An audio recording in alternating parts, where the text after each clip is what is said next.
Hello, everybody, and welcome to Weekly Manga Recap. It's the first Weekly Manga Recap of the new month, September 2017. It is the 6th of the month. I am Nick here with Chris, and we're going to be talking about some manga today. Yes. What's going on, man? There are no overwhelming technical difficulties as of right now for this podcast. In fact, things are better than they have been for about a year Yes. in terms of technical. We're actually able to stream through Skype, which was something we couldn't do for a while. We couldn't get for some reason, there was just some big issue. I couldn't get my Skype to work with the sound. And it was this weird problem. I could hear everything in Skype, but I couldn't hear people in Skype. And I was like, I don't know what happened after I got a new mic, but why would that change what my sound concern was? And I tried all these fixes. I reinstalled drivers. I reinstalled Skype. I did as many clean wipes of Skype full installs as possible. Nothing seemed to work. And I started asking the people just randomly about this problem. And someone was like, so this is a weird thing. Go into your sound settings and just make sure that your sound card's set as your default device, because apparently Skype's really awful and doesn't know what to do at times if it's not the default. So I went in, changed that, and immediately fixed it. It was a problem that has plagued Weekly Manga Recap for, I said, about a year. About a year. And it was solved once I knew the problem in 10 seconds, which is a relief and mind-numbingly frustrating at the same time when you're just like, why? Why do you work this way? I guess we will go ahead and say thank you for your service this past year, Google Hangouts. You were very reliable during that stretch of time. Skype does tend to work better with our recordings for various technical reasons, but we will, I think, definitely resort to that, assuming that nothing changes if anything ever happens to Skype again, which it probably will. I mean, it's Skype. Yeah, it's going to have problems. When things go ideally, Skype is the best, but it is definitely not the most reliable program we've used for our recordings. Before we get into the manga, I do want to address a very serious point, and I'm going to try not to dwell on this. We like to, have a good time and try and basically use good times in order to cope with the bad times on this show. But as I'm sure that everyone in the U.S. area in general is aware, there is a hurricane that's currently going through the Caribbean right now. Very, very powerful storm. There are people who basically say about Irma that if the categories for hurricanes went further, then this would be a category 6, which is ridiculous. It's currently rampaging through the Caribbean islands right now. I wish all the best of luck to people who live in those areas in the Bahamas and Cuba, in Hispaniola, and in Puerto Rico right now. The hurricane is due currently to hit the state of Florida, and especially to the people in the Miami area. Good luck to you out there. In terms of how this is going to, on a more selfish note, affect me, it looks as though my area in Tampa is going to be pretty much okay. It's not 100% certain because it's still a few days out before we're going to know exactly where it's going to make landfall and all that stuff. So to anyone who's like, "Oh, Nick, are you going to be okay?" Probably. Don't worry about me. You're give me the standard well wishes, and that's about all I'm going to need probably. I don't know how much I'm going to be affected by it because the storm is going to reach here to some extent. I just don't know how much. So I will, make sure that to provide updates occasionally, just to, let you guys know that I'm okay. And if in case I'm left without power for a few days, be aware that might affect next week. But don't worry so much about me. There are definitely people who are going to be in worse situations than me. And if you feel like giving any support to people, there are ways to donate to not just the people who are going to be affected by Irma, but to the people that are still recovering from Harvey. So, turn your attention elsewhere. Yeah, that's about it. Everything hopefully will be okay. Good luck, everyone. That said, I think that we're going to focus on more positive stuff right now. Yeah, like how we're going to be reading Prince of Tennis soon, right? Yeah, that's what I want to be thinking about.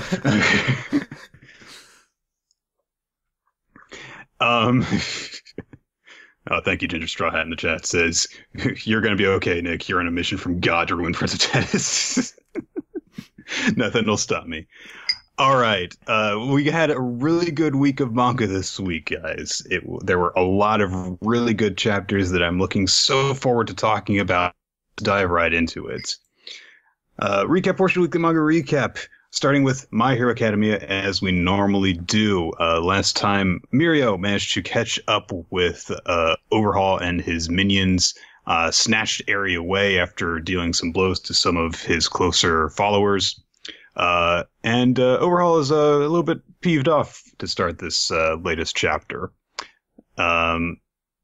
He basically tells Eri, hey, get back over here. You know, come on, you're just causing trouble. You were born to break people. And Eri is basically listening to what he is saying because she's just warning Mirio, hey, he's going to kill you. You just let me go. Don't worry about me.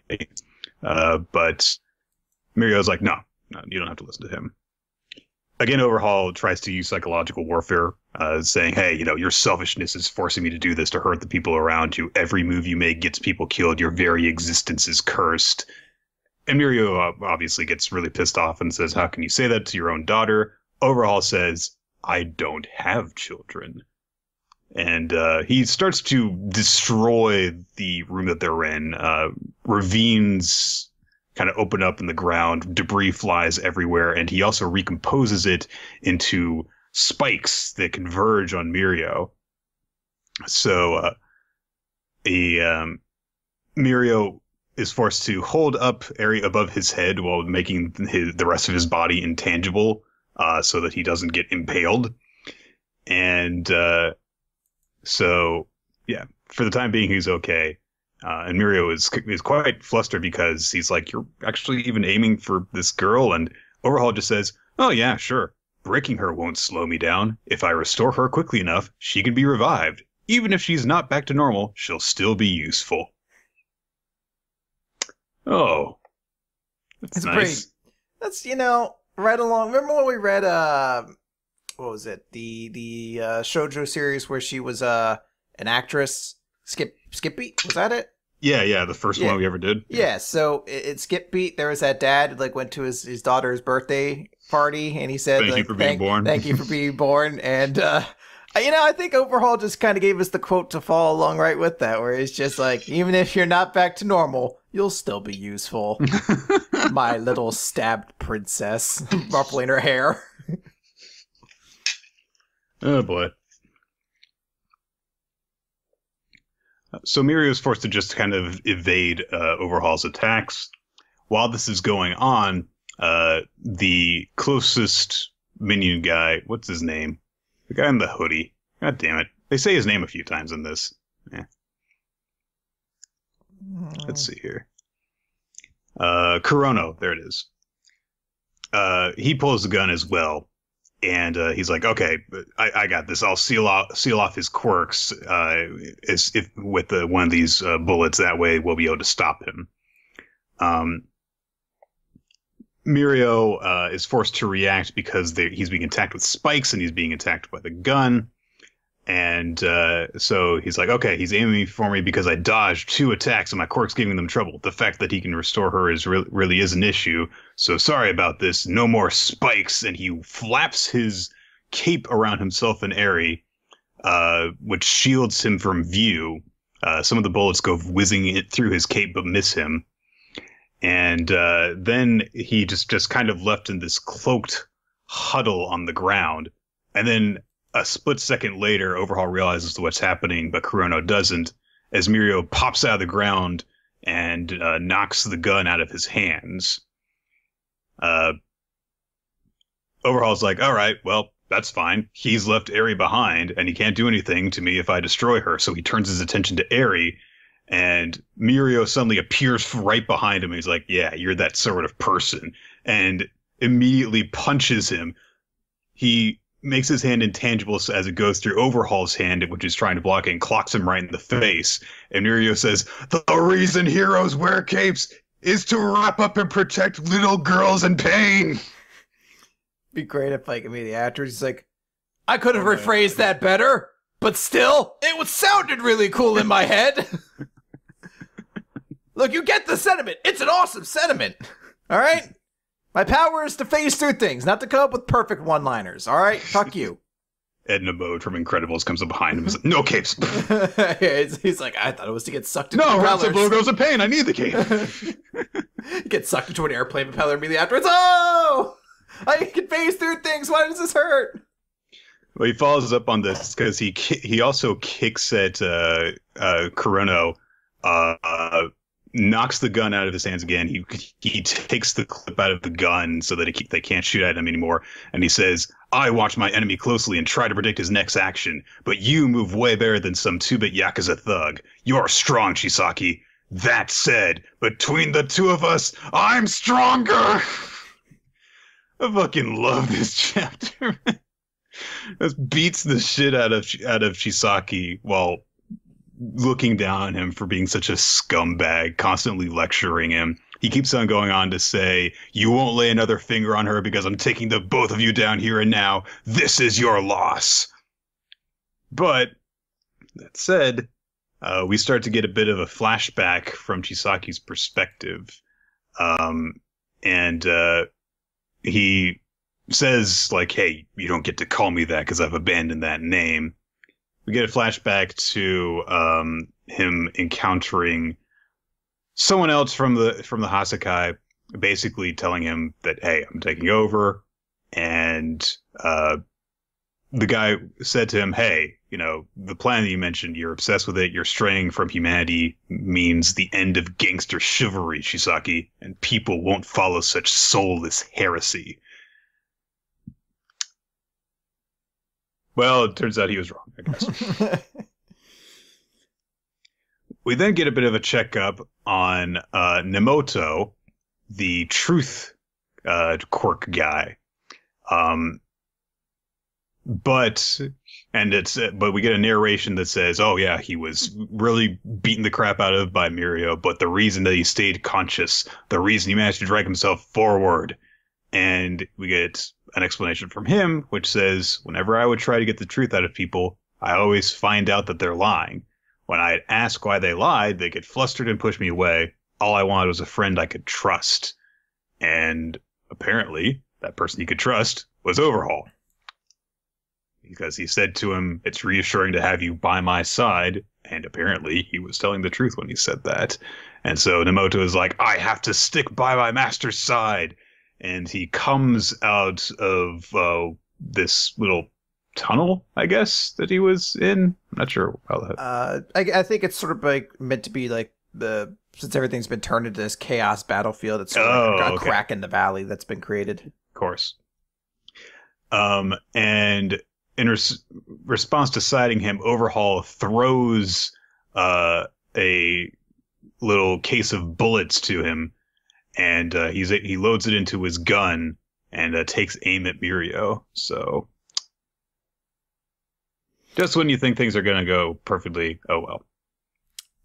So it's a crazy awesome chapter. We get that awesome shot of, Mirio protecting Eri and having his big speech and, clobbering Kurono and then game over and kind of laying the spec down Chisaki. So you get that satisfying, like, hero beaten down moment. But then we get this brief snippet into the past of Overhaul, which is important. We don't really have the full story for him, and I don't know if we have the full story even now. I think there's still elements of this we still really haven't figured out. Also, I don't think this is a situation that, like, Overhaul is done yet. I think this is a character with at least a little bit more to go. But I love the notion of making it so that at least these two underlings, they really feel like they are going all out to try to help Overhaul get the victory here. Like Kurono, even after he gets clocked a couple times, he still has that second chance of going after the gun and trying to get it. And you can see even like apologize for not. But seeing this guy like crawling, and you can even see tears like going out of his his mask, showing just how so desperate. Determined. He's so dedicated and clawing. Yeah, like he has that much devotion. And there's this super cool moment where he's just like, I have to stick by Master's side. Comes out of that fucking shot right there, and immediately you see Overhaul toss him these bullets. He grabs them, and just the chapter ends on that cliffhanger of shoot him. and you can see Mirio did not expect he was there. Doesn't, like, you still have to say, you're like, is he going to know how to react to it? And if he does, even if he does, like, you know, make it so the bullet goes past him, does it provide some opening for Overhaul to then take the lead? Because we've seen Overhaul just needs a second on you to just obliterate you. So who knows? I mean, this could be a pretty sad time for Mirio coming up ahead. But I mean, it's a great way to like kind of build this chapter and make a kind of an exciting setup for next week. I don't know what's going to happen. Well, yeah, because I mean, with Mirio's ability, it makes it kind of unpredictable if he's going to get shot. You know, maybe he'll turn intangible and something unexpected will happen. Maybe the bullet will strike someone else. Maybe it'll hit Overhaul. Maybe it'll hit Eri. Who knows at this point? This chapter itself, there was a lot of chaos going on. Things happening rapidly. It was a surprise almost every other page. And so it's kind of difficult to predict where this one moment is going to go as a result of that. So I'm digging it, but I'm glad that we got at the very least this big heroic moment from Mirio. Some of the lines that he said were kind of awkwardly, but the sentiment behind them was really cool. So. Yeah, well, that's the thing. Like, I'm fine with it. I think it's a hard sentiment to express without it sounding at least a little dorky. And I mean, come on, it's you know, this is superhero stuff. He's a dorky stuff. Guy anyway. Yeah, it's superhero stuff. They're all pretty dorky when you get right down to it. So but I do really like that moment where he's clobbering on Overhaul and he's like, I know that you're strong, Overhaul, but I'm stronger. I like how he also knows exactly what Overhaul's going to do because he just expects him to be that much of a You're a lowlife. scumbag. Yeah. I know that you're gonna go for the weak girl in danger, so that's why I tricked you. I am kind of curious about something. A small off topic, well, not off topic, but small kind of tangent. With the flashback with Chisaki, we see that they don't even show his face then. They still have that mask. I don't think there's a secret or anything behind it, but I wonder if this is some kind of like overall statement that's supposed to be made through My Hero Academia that villains, I guess, hide their face. Because you think about it, most villains have had an abnormal kind of face. You know, Shigaraki has the whole hand over his face. All For One wore like a giant mask, like fucking breathing apparatus thing. Stain had no nose. Kira, the fucking portal dude just has a giant void where his face is. Togi even has her breathing mask when she needs to. Kind of curious to see if there's something there, just a comment on the thread between them. But I think it just helps to make them look menacing, honestly. Yeah, very possible. Okay. All right, so with that one done, let's move on then to Food Wars, Shokugeki no Soma. Unfortunately, we don't have an Astro chapter this week. Okay, so Food Wars, it's chapter 229, The Third Bout. Last time we got the revelation that Soma, Megami, and Takumi were going to be the next ones up. They have a day-long break, basically, to kind of catch their breath before going into that, though. And we don't yet know who is going to be that they're going to be going up against, but we do know that the three people among Central who could be in the previous bout are heavily exhausted. So we get a little bit of a catch up with the members of the Resistance, just kind of like conversing with each other. You know, we see like Takumi is deep in concentration. Megami apparently is practicing calligraphy with Hisako in order to distract herself. I think that's what she's doing. Yeah, I think they're supposed to, because she's so nervous.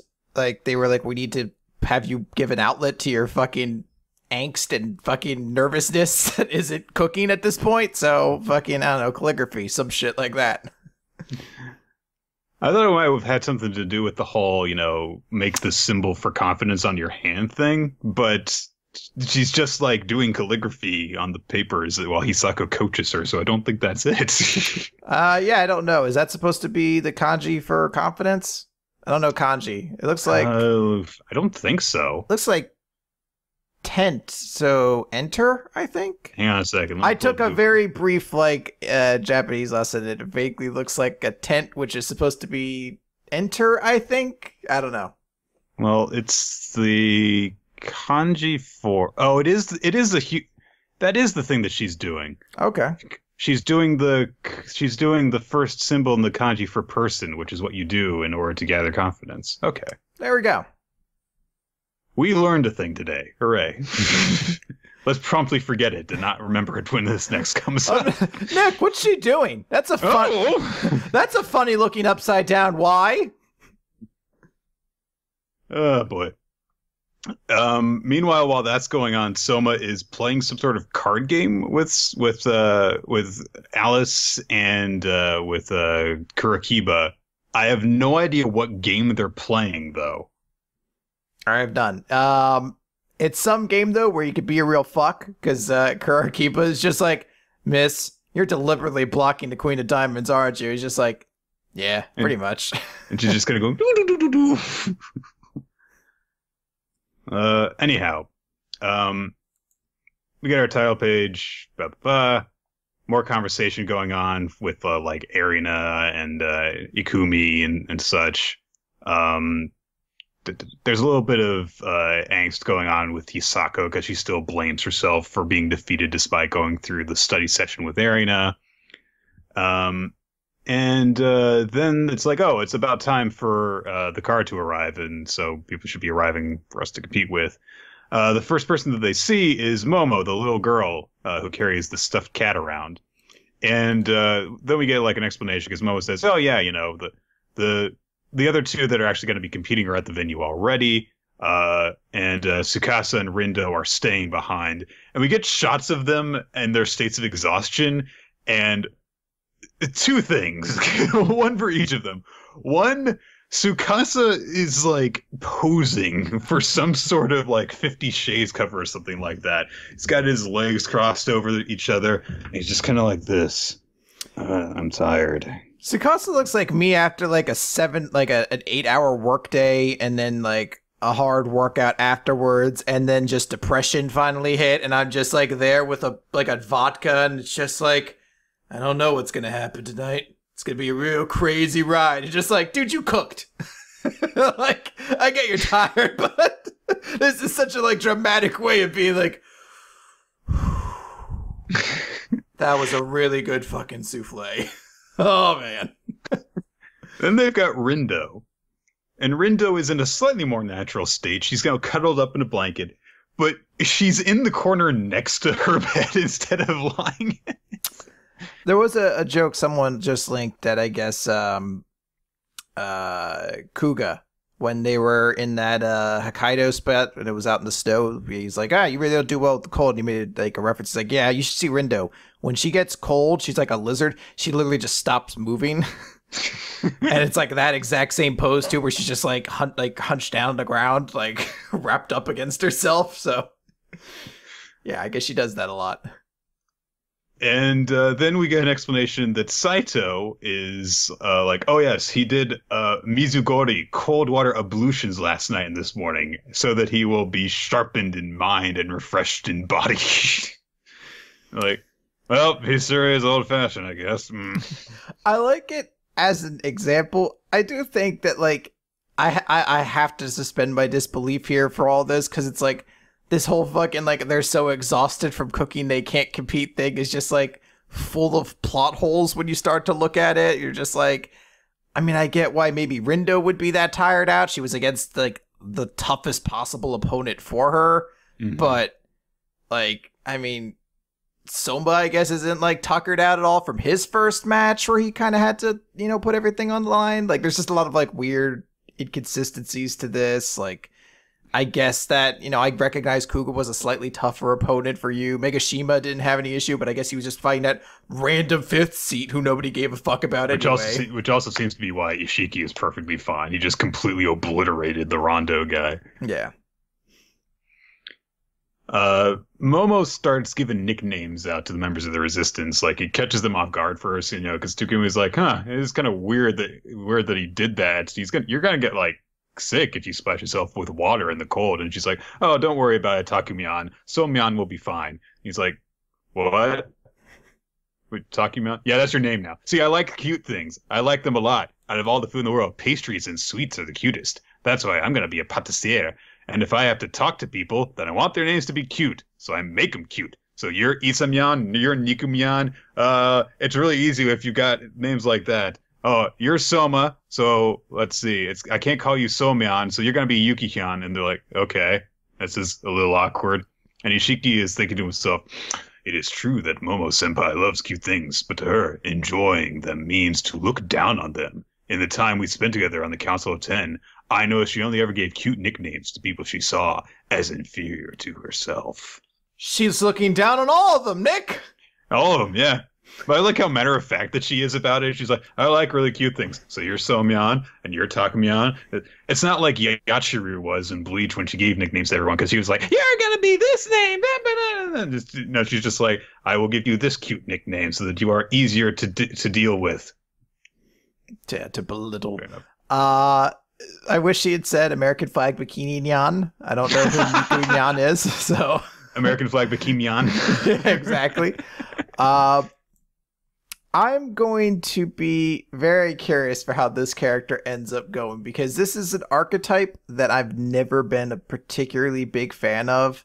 The looks like they're 7 years old, but is actually of like legal age, but they act like they're 7, is just like a trope of, mostly I think I see it in Japanese media. Mostly, yes. And I found I adore when they fuck with it a little bit. One of the Tales game had a character who looked really like, who was like this, like, oh, she looks like she's like 8, but she's actually like 400 years old. But she was just this bitchy, fucking sardonic, like just complete sass machine who was just like, oh, hey, you fucked up again. What a revelation. You're pathetic and no one loves you. You're just like, why, Edna? Why? Stop, my heart.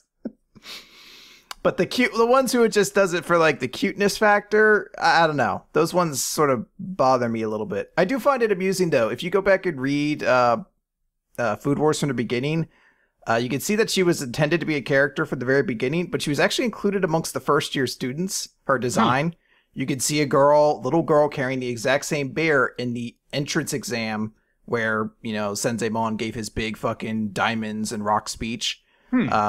That's actually a big thing with Food Wars as I've gone through and reread it in the origin chapters. You can see a lot of the designs there. In fact, Julio, the guy... I was going to bring that up. He was Erina's assistant in the pilot chapter. Yeah, there's a lot of like little small design commonalities you can see all throughout the like opening chapters and stuff. You look back.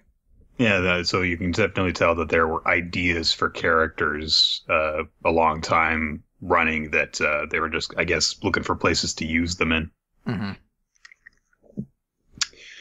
The last person that Momo addresses is Megami, whom of course she dubs Megamiyan, and she says quite ominously, "Good luck today."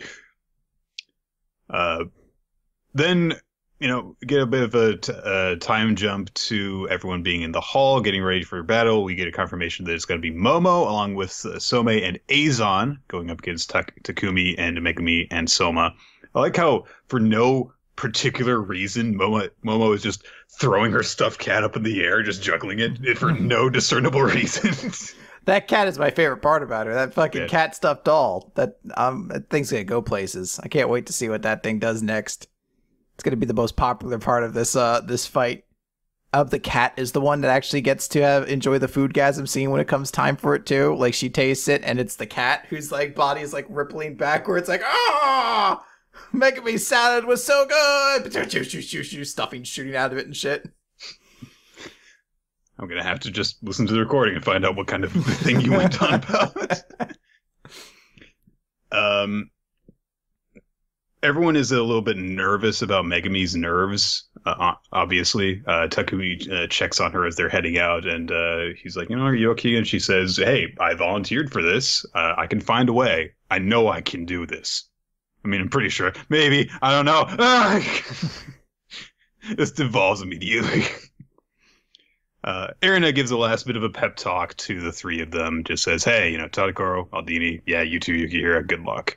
So, aw, unity. It's nice. And we get confirmation of what the matchups are going to be. First is going to be Soma versus Somei. Then it's going to be Takumi versus Azon and Momo versus Megami. Altogether, this is probably my ideal matchup for this round. Yes.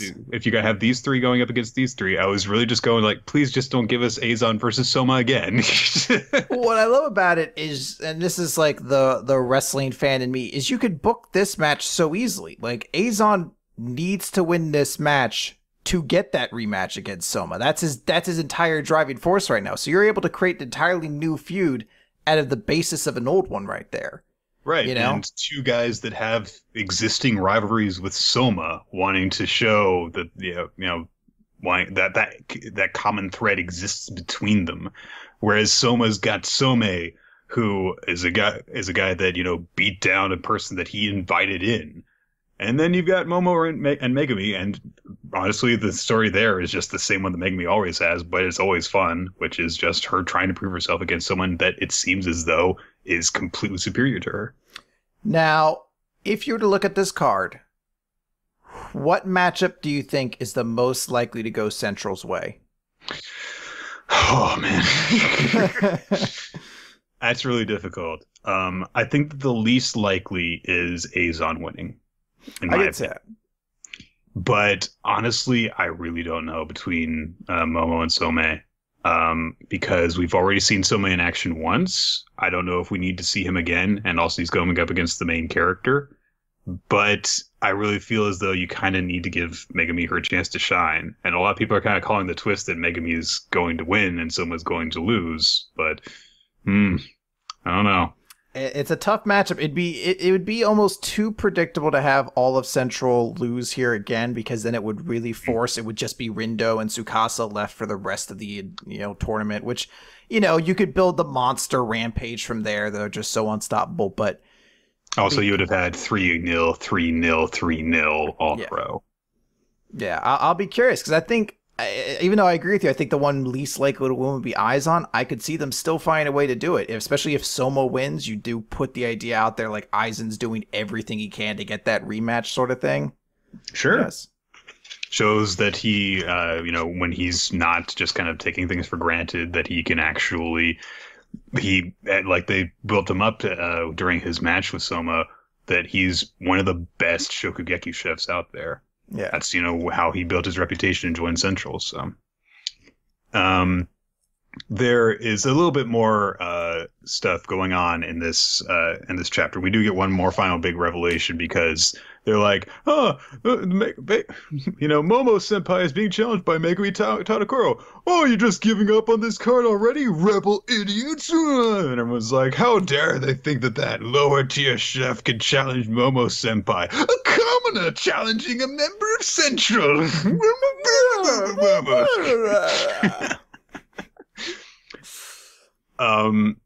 But Megumi thinks to herself, okay, if I don't panic, everything's going to be okay.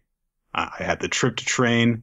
I had Chef Jojima and Chef Joichiro, who were really good teachers. And not only that, but we get a flashback to several weeks earlier in Moon Shadow's kitchen car, where she was invited by herself to the kitchen car. And then when she showed up, she was like, is anyone here? The door opens up, and who should come in but Chef Shinomiya for a special training session. I love this. This is a week of so many great chapters, and I really am going to struggle when it comes down to the end of this picking my favorite. But if you were to pick a favorite, end of the chapter, and we just talked about how My Hero had a crazy chaotic end where you don't know what's happened. I just love the end here of Megumi turning around, Chef Shinomiya's there, and he's still got that attitude, sup slug, you haven't gotten kicked out yet? Nah. But we know he's not that same person, but we also know he's not gonna cut corners. This is a fantastic relationship to touch upon again, because that was such a huge thing, and we've seen how Shinomiya has changed since then, and we really want Megumi to have her big moment. I think I mentioned it on Twitter, and someone said it had been 2 years since Megumi has had a spotlight moment, really. I think that this is actually, now the more I think about it, I think that this has to be Megumi's win, because there's only so long that you can have her get by on, oh, she lost, but she showed great flashes of potential. can't do that forever. She's got to win the big one at some point. Yeah, this to me is maybe the one match I want to feel as 100% certain on as possible. And I if love she the loses way... this one, then Shokugeki no Soma is not ending on this arc. Yeah, just get rid of her at that point. I guess you could really build her up towards the end, but this is exactly what we need to give every piece of justification in there for why, when she puts everything into it, she is a top level chef. You know, this is the sort of character that would bring that out of her. So I'm really curious to see what sort of interaction they have and see where they go from there. First time that we're going to see them interact since that fateful Shokugeki. Which, a little bit of context. A few weeks back, I saw a post that Jeff made on, or a series of posts that Jeff made on Twitter, which was like, you know, people talk about how Shokugeki no Soma has equal opportunity fan service, but I'm pretty sure that it's not. And I was like, it'd be interesting if someone charted that out. And so I started rereading Shokugeki no Soma in order to do that. I'm about halfway through. But I was mostly just kind of like skipping through to find the fan service examples so that I could document them. But then I got to that part in the manga and I was just like, no, I just have to reread this because it's so good. And like looking back on it now, years later, it is still such a good freaking little mini arc that happens when Shinomiya kicks out Megami and they have the Shokugeki in order to get her spot back. It's such an incredibly emotional ride. If you haven't read in a while, you should go back and read it. It's really good. And we haven't seen them interact since that. So it's going to be crazy to see that happen. Shinomiya is probably one of the most underrated, like, best parts of Food Wars as well. He's been a surprisingly, like, interesting character with, like, a kind of unique arc to him. I don't know. He does pretty well in those character popularity polls. Does he? He's handsome. There's so many handsome little boys, though. Like, you know, what's you got? So many. You got fucking apron naked dude and big buff boys and scruffy hotties and chisel beefcakes and all those sorts of things. Scruffy hottie. Miss World Trigger. All right, what's next? Dr. Stone. Okay. Right. Time to get stoned. You almost had like a down pitch effect on your voice there. What the hell? That's what I do for this. Z equals 25. By these hands, the light of science. Last time, Senku had found a way basically to just get electricity going. He magnetized some pieces of metal using a lightning storm, which severely freaked out Gen, the magician mentalist guy who has kind of joined them. We see a bit of the aftermath of that going on. For example, Kinro is very upset that his spear has been completely destroyed as a result of being struck by lightning. I love that these two have become such a, like, abusing duo in this series that, like, they didn't get their own arc, like, chapter thing that was supposed to describe. They've just been present throughout it, and we've formed such a unique comedic pairing between the two that they just kind of are like, they're like bickering brothers, essentially. I think they are supposed to be. Well, they are brothers. Yeah. So, like, I just love that relationship they have where he's just like, where'd your spear go? Is it gone now? Bump, bump, bump, bump, and stomp away. I'm like, oh, man. I hope these guys all gather together and they decide to play football. I'm fairly confident when I say that I think that Dr. Stone does pissing off a violent character comedy better than any other series right now. Between this and the stuff with Kohaku. Okay. Actually, let me see if I can pull it. Shinomiya was 6th, by the way, in the most recent character popularity poll. Okay, makes sense. And he did have a spin-off series, so he might not be underrated, but I guess properly used. Maybe he's the most properly used kind of character in Food Wars, and that he doesn't get overused. Yeah. So, meanwhile, Senku and Kohaku are handling the magnets, and Kohaku's like, Senku, I fear our attempt to make magnets has failed, as she's holding them up. They're not coming together. There's a force pushing them apart instead. He's like, swip. Boom! Ah! What's happening? His fingers between the most Looney Tunes opening to a chapter. So again, it's like, all right, your path set in order to harness electricity now, but what are you gonna do? Where is the rest of your power gonna come from? Is it gonna be thermal power, wind power, nuclear power? And Senku's like, nah, manpower. And Chris, He's back. I love that it's the master of strong men has returned. I love that it's a chapter or a issue that's really hyping the return of Kenshin into Shonen Jump, and I was just like, oh my god, Karina came back in a cameo panel in Dr. Stone! I love him! Oh man, wearing his freaking Daemon Devilbats jersey, no less, too. Well, yeah, you gotta do that, come on. Oh boy. So Senku directs people to just start setting up a sheet of copper, stretch it out, get a disc ready, and all this stuff so that they can get a hand cranked dynamo ready, a really really large one too. Meanwhile, his cheeks and lips are swollen up, and they're like, "What's wrong with you?" I've got lacquer poisoning. It's completely fine. 2 panels later. It's taking time. He's it's taking time, but they make this big deal about that. And he's only making the weird face for about 4 panels. It's just like that nonchalant way of expressing it. Got lacquer poisoning. Like, that sounds bad. He's like, nah, it'll be cool. Fine. 2 panels later, see, I'm fine. Yeah. So they've got the dynamo all set, and they're like, okay, we've got to have these 2 discs turned at once, which is going to be pretty difficult, and they'll need 2 people to do it. And Chrome's like, yeah, it'll all fall to pieces if they don't sync up. And Sync is like, yes, where will we find a physically capable pair who can move in perfect unison? And they're like, hey. And I love these 2 at this point because their facial reactions are great. I love like the one brother's like in wonder and awe, and the other one's just like, what is this? Like, he just has this face of just stone-faced unimpression, like just like, what? Oh, all right, if it gets me a spear. Yeah, and Gen's like, oh, everything is wonderful in scientific society. We have all these wonderful devices, and we can make gold and silver spears for you. We can even repair them, right, Senku? And Senku's whispering like, nah, that's actually really tough. Do you even know how to do that? No. But they convinced them to do it, and the 2 of them, sure enough, are set about cranking this thing, pushing themselves to the limit in order to do so. And it works out. And they harness electricity, and by setting bamboo fiber into a leaf, hooking up with copper electricity and stuff, Senku makes essentially a light bulb. And they do a little bit of a thing where again it's like, oh, Edison made with Japanese bamboo. It's Edison's light bulb. They go on this whole thing about Thomas Edison, and it's like, no.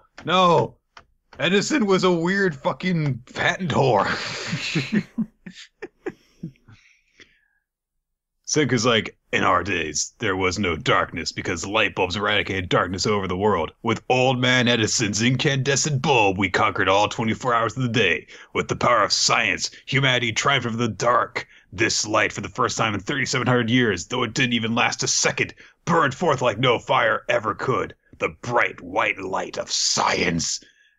And it is a really freaking cool panel that they've got with Senku just creating the light bulb in this new time. It's, just him staring in determination at this thing that he's set up, holding the wires to it, and the light that lights him up casts really heavy shadows on himself and Chrome. It looks really cool.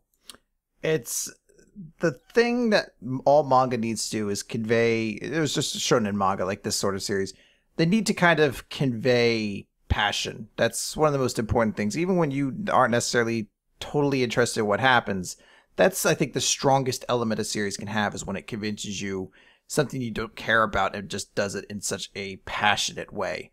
So this moment of Senku kind of like stoically talking about how light was used to conquer the darkness. 24 hours a day, we had light. And in this moment, in this stone world, for not even a second, the entire world saw the light of science. Just this build up to this huge 2-page spread where you see a light piercing the darkness, and they're, not Chrome, what's his name? The other science guy. Gen. Gen. No, The bad sorcery dude. Gen. No, Gen is the Chrome. Is it Chrome? I thought Chrome. I don't know why. I thought Chrome was someone else. All right, so it's Chrome and Senku, and seeing their reactions to it. Like, you see Senku's determination there, and you see Chrome's just wonder across his face. Like, this is where having a great artist really just carries everything in this. And I love it. Like, this is such a powerful moment, despite it being something that, like, I'm not like a science guy. I don't really particularly find wonder in science the same way a lot of people do. But it's when a manga can kind of convey that feeling that you're like, I mean, you can't help but love it. It's just such a great moment. Well, the light bulb was only invented less than 150 years ago. So it's a big thing that they just accomplished. No. And we get a little bit of flashback from Senku's perspective where, he learned about electricity. I love the very straightforward how advanced Senku is thing, because, he's got this biography of Edison's, and he's learning about electromagnetic force and gravitational force and all that stuff, and he's reading this huge volume. He's got all these other books stacked on his school desk. Meanwhile, the teacher is like, 5 plus 3 equals 8. But Senku, is thinking to himself as he's doing this, we are going to create a civilization from scratch. We will be the Adam and Eve of this stone world. I was reborn in this evil world, naked and alone. Now, 1 year and 4 months later, I've achieved this basis of science. I've got electricity. I've made it. The first step was getting this far. And he clenches his fist in triumph. And eventually Chrome basically, I guess, has a revelation, I think is what's going on in the last couple of panels here. Yeah, well, I think this is a pretty big moment for him, because this is, I think, probably the most significant advancement they've made to this point. I mean, it's noted that this is the biggest thing they've done, but I think there is definitely that attitude as somebody like him who is sort of this, Stone Age scientist thinking he's a sorcerer, who has gone through all these things of like discovering magnets and, ramen and all these sorts of things. I think seeing light for the first time would be kind of like almost a spiritual kind of reawakening. They note that like Chrome is a scientist at heart. He doesn't really know it. So this is, I think this is meant to be that catalyst, that quote unquote light bulb moment, so to speak, of kind of realizing just what kind of world he's in and being so inspired by it. I was super impressed by that. It seems as though he imagines the moment that Edison and everyone created the light bulb successfully. Or he's able to know that feeling. I think maybe you're supposed to see like them having that moment when they create it and they're like excitedness, and he's feeling that and he's doing like his pump up thing now about it. Because we see Senku's got it too. He's super pumped. So I think there's just a way of kind of expressing that these two guys, these two science forces, are kind of reinvigorated by this discovery, which only lasted a moment, like an instant in time. Yeah. Like they haven't harnessed electricity to the point they have like a power plant, but that sort of shock is like what fuels them now. Like being able to see, like we saw light in the Stone Age. I love this chapter. If I have not expressed it enough, I thought that's quite clear. Yeah. Yeah, I thought this was absolutely phenomenal. I was so stoked by this chapter. I absolutely love what this duo has been able to do together. It's so different from what I expected this series was going to be when it first started. I was not expecting this to be like a series where each chapter they show us science. Like, okay, science rules. Yeah.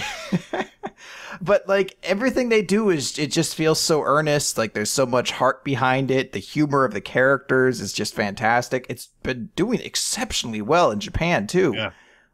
So I think we're gonna get a whole lot more of it, and I'm very excited to see where this all goes. This is a fantastic chapter. Yep.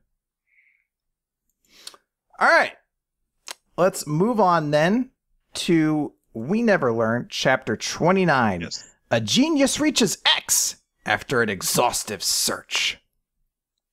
So we got another Ogata chapter, which is, yes. I think, a good thing. We get a lot of Takamoto, and every so often we pop in with a Fumino, but we're going to touch a little bit again on Ogata. And it starts with Ogata in class, and it's distracting me that you have the drink with the entire McDonald's fucking cup holder in your hand. It's preventing my hand from getting moist. True that. So Ogata, I feel like this is what an alien would do. Like, he's just like, yes, well, I have the cup holder. I have a shake and I'm using the holder as you humans do. Yes, your cup holder and drink from it. So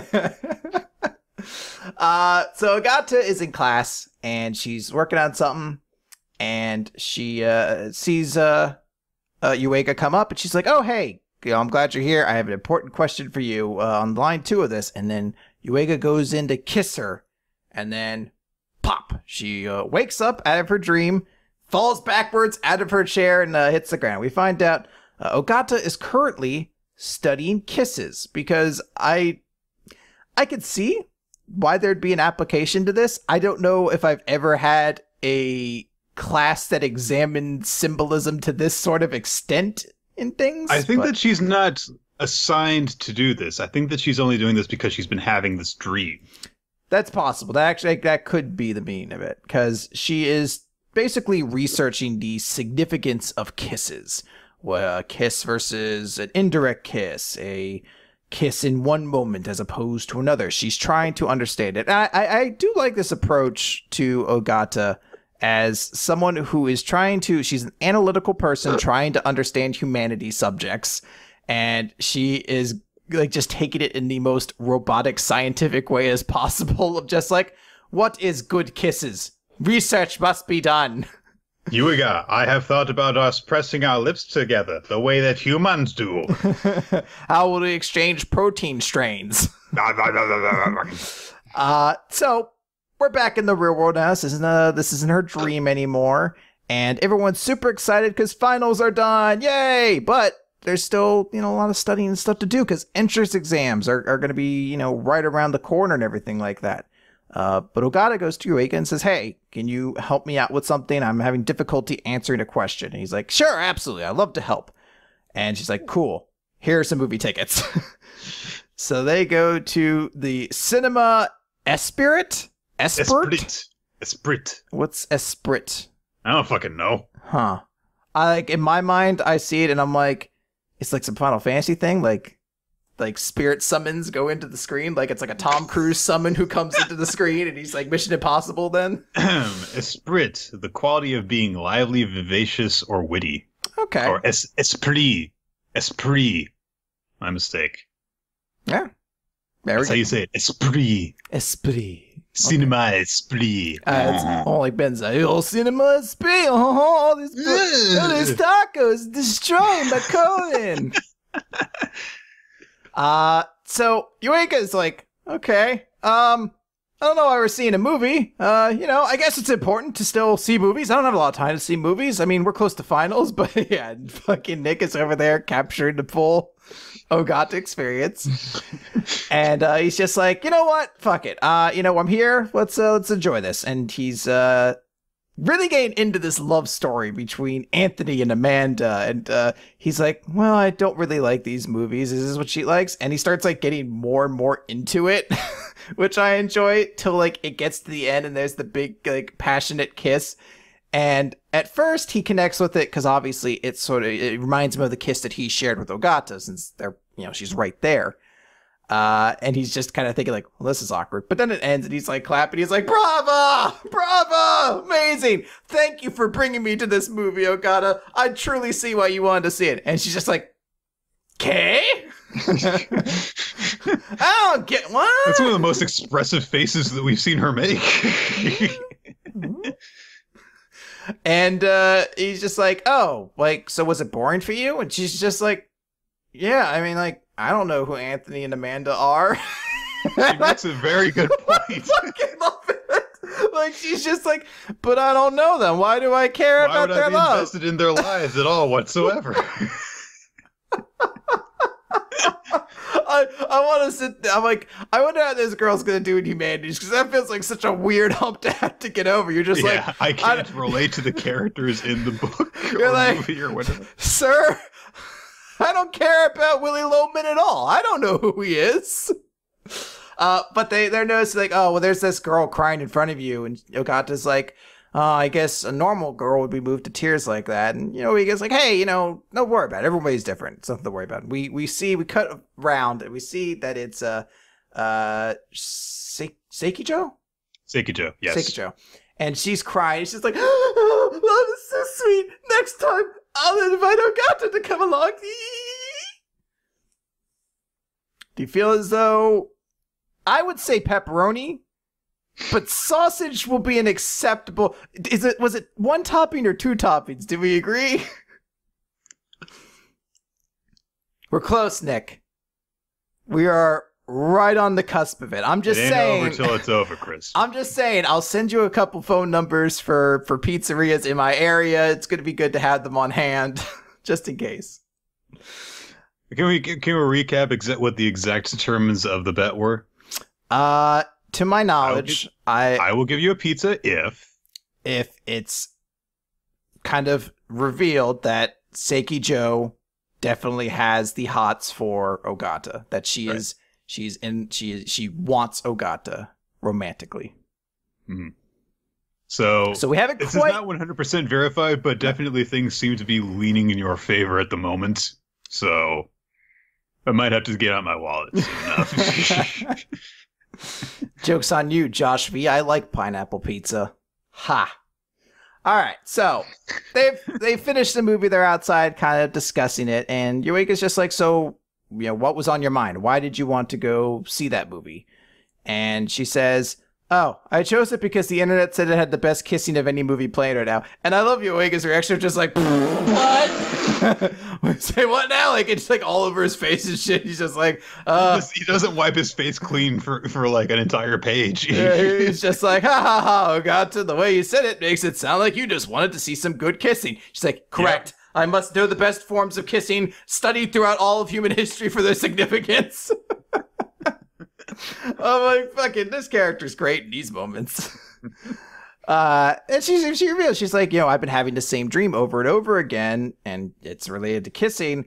And last night it was especially vivid, and it left a really strong impression on me. That's all. The more I try to brush it off, the more I wonder what it signifies from a purely rational perspective.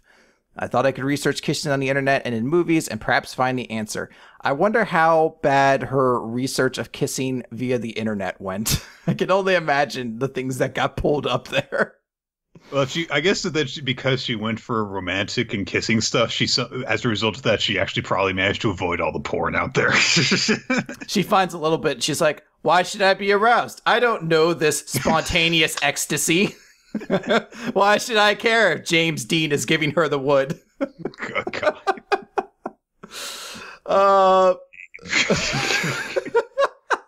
That guy's a real asshole, by the way. Oh, he is. He's a scumbag. But he's like the first porn star's name I could think of. So yeah, he's. I guess like, all right, I get it. She has her own weird brand of logic, but I understand what she's kind of saying, and it's Death One in the chat says she just discovers all those kiss anime and kiss manga sites. He's saying like, why would anyone want to read this stuff illegally? The officials are so much better.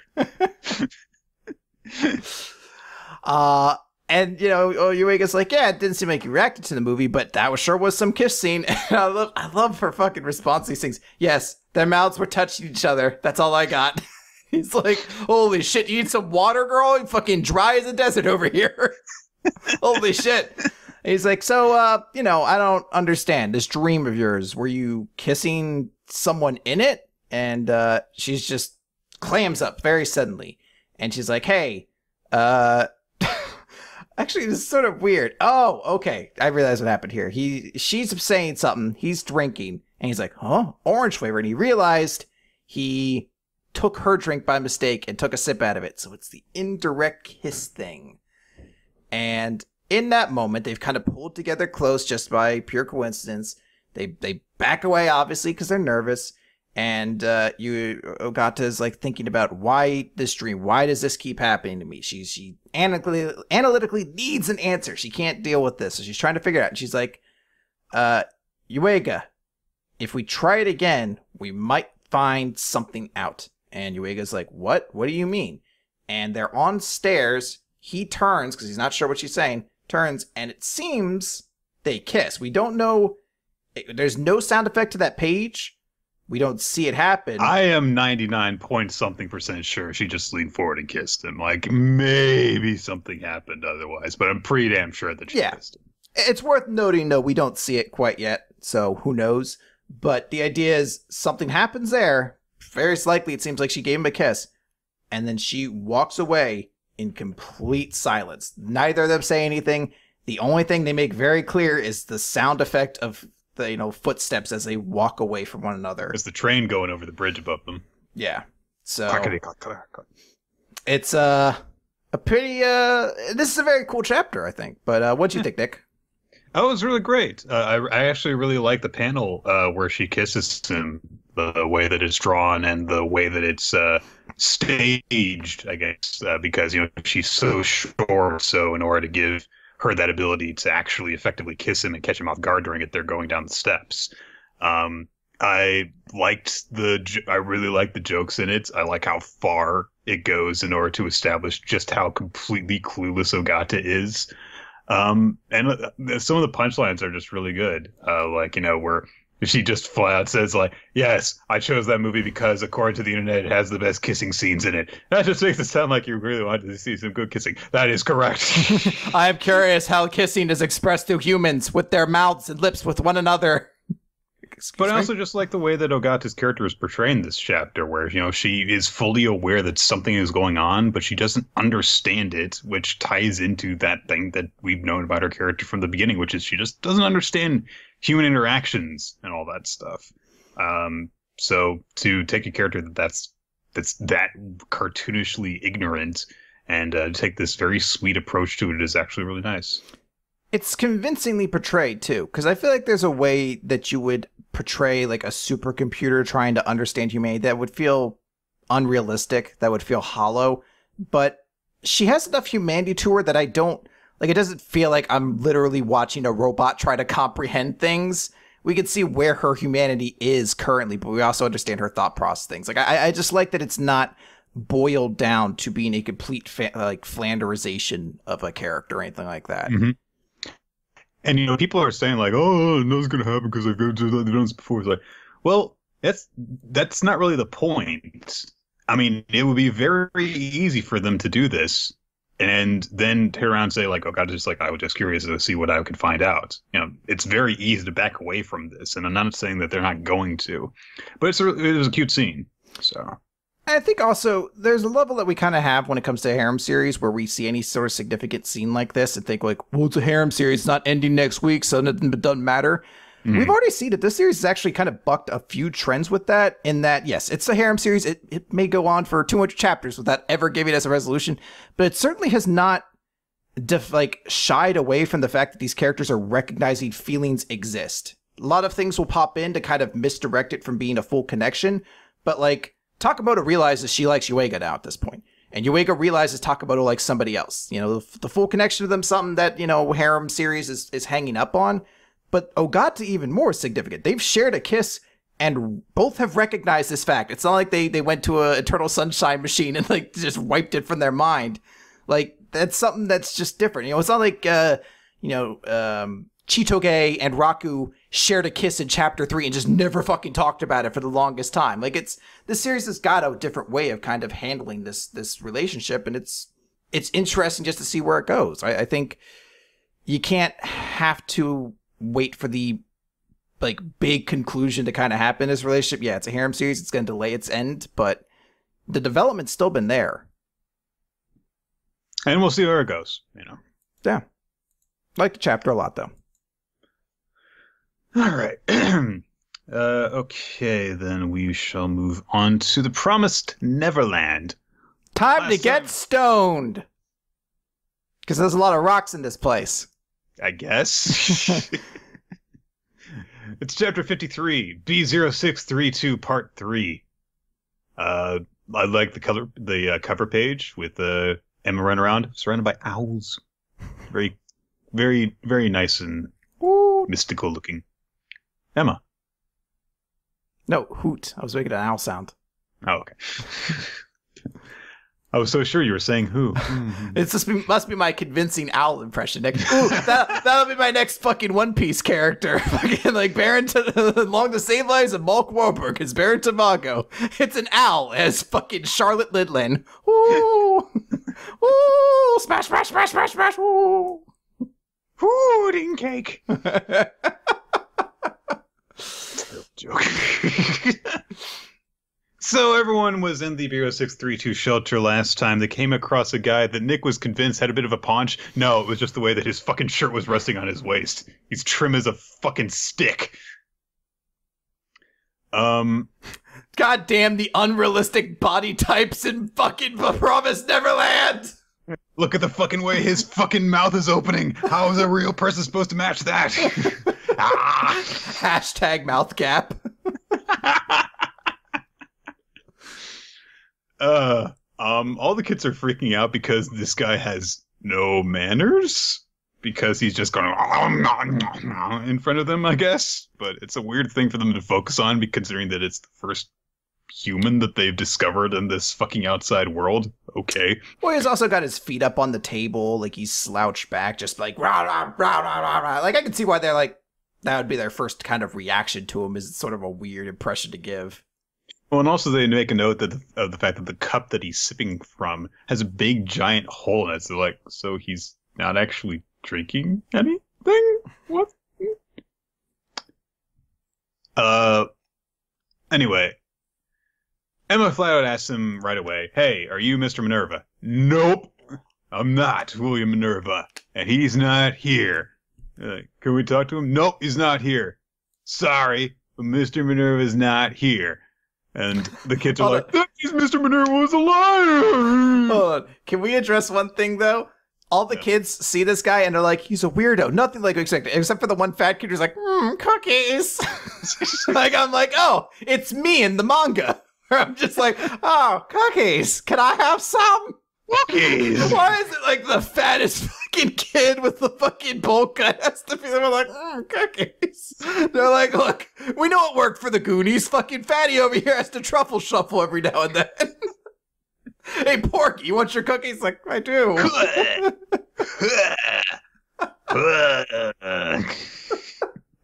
don't know why that made me laugh so hard when I saw that. I don't think I've seen this character in the group till this point. He's like, I show up when there's food-related situations to have commentary on. Cookies. He's gonna show up. They're gonna be like, we have to cross over this gap or the demons will get us. And he's just like, oh, I kind of want cookies right now. Like, it's just his thought process in the corner. Throws a spear through his fucking head. It's like, that's not a cookie, that's a spear. Everyone's like, fat chops, no! Maybe he actually has very deep thoughts about this, but he's like a Pokemon, and all I can say is cookies. That's the only thing. That's his. Like, so they're all either Ray or Emma falls into a depression again. They're like, "Come on, Ray, you're the smartest out of all of us." "Yeah, Ray, we're not gonna leave without you." Cookies, cookies, cookies, cookies, cookies. Emma's like, you know what? I should have brought Phil with me and left Fat Chops back at the bar. Just left this guy behind. He's got nothing to live for except for sweets. He fucks up every test by putting cookies and shit on there. I don't know how he's lasted this long. He's gonna be the first one on the way out. We could have left him behind after telling him the entire truth, and then freaking Mom would have just said, "There's cookies over here." Cookies! You don't see him in almost any other panel. I just want this character to just be like the fat chops of this group who just only had this one single-minded kind of vision for everything. Like Emma's talking like to fucking the little girl demon last time, and she's like, "This is Phil, and he's so smart. And this is Fat Chops. He always talks about cookies. Everyone hates him." I don't know why we fucking brought him with us. Fuck that guy. I fucking hate Harold. He's like, "This is my family, and I care about all of them, and I want us all to escape and live together." Except for this guy! Except for Fatty Harold. He's just like, "Hey guys, does anybody have any extra pickles? I'll take them if you don't want yours."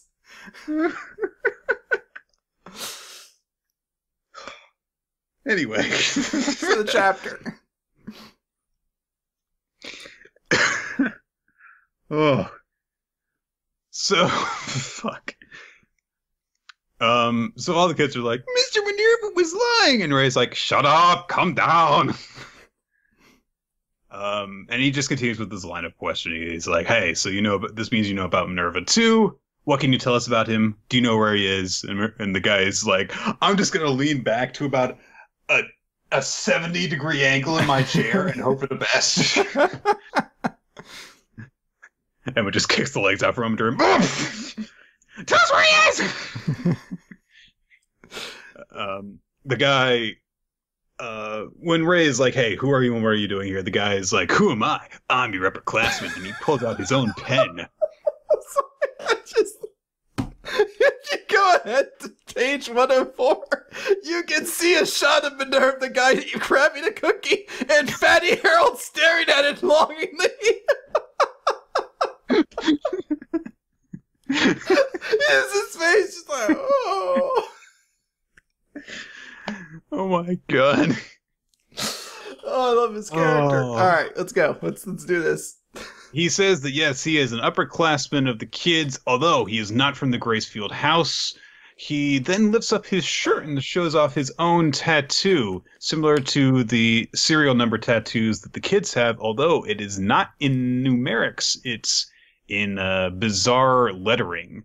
It looks like it says like 8 trim or something like that, and it's like one of the I think it's like ETR3M8 or something like that is the best way of putting it, I guess. He's like, my name's Extreme. She's like, I can kind of see most of it, but I don't see an X. The X is in my heart. She's like, oh, that sounds awful. You're a loser. He's like, shut up. He's like, yeah, I escaped 13 years ago from a farm called Glory Bell with a whole bunch of other kids, and we used this pen as a guide. They're like, oh, he's just like us. Yeah, just like you kids. I came here looking for Minerva.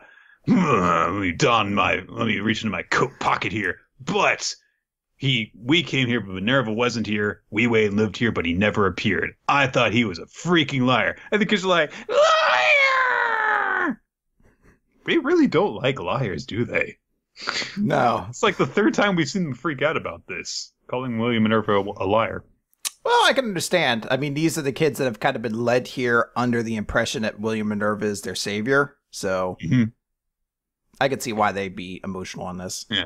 Meanwhile, Ray's just like, oh my god, shut up. I'm trying to listen to the backstory. He's like, there's so much story here. He says he has an X in his heart. This is amazing. That's so deep. I also have an X in my heart. My name is actually Zray. X-ray. But I'll pronounce it like the real word. I pronounce it with my own word. I don't know if Zray or X-ray sounds cooler. Hang on, let me get it. Oh, guys, quick impromptu panel. What sounds cooler, Zray or X-ray? Shut up, Ray! Cookies, you shut up too, Fatty Harold. Emma just grows to hate every one of the kids. She's like, I hate all of you. I should have stayed with those fucking demons. Why couldn't Philip come along instead of any of you? He talked like Sean Connery. At least he was upfront with what a dick he was. That's right, Smishy. Yeah, it's like, Mom, what you think of my macaroni house? I made a boat out of macaroni. Also, you're a bitch, make me dinner. Like a band cut out for the house. Cut back.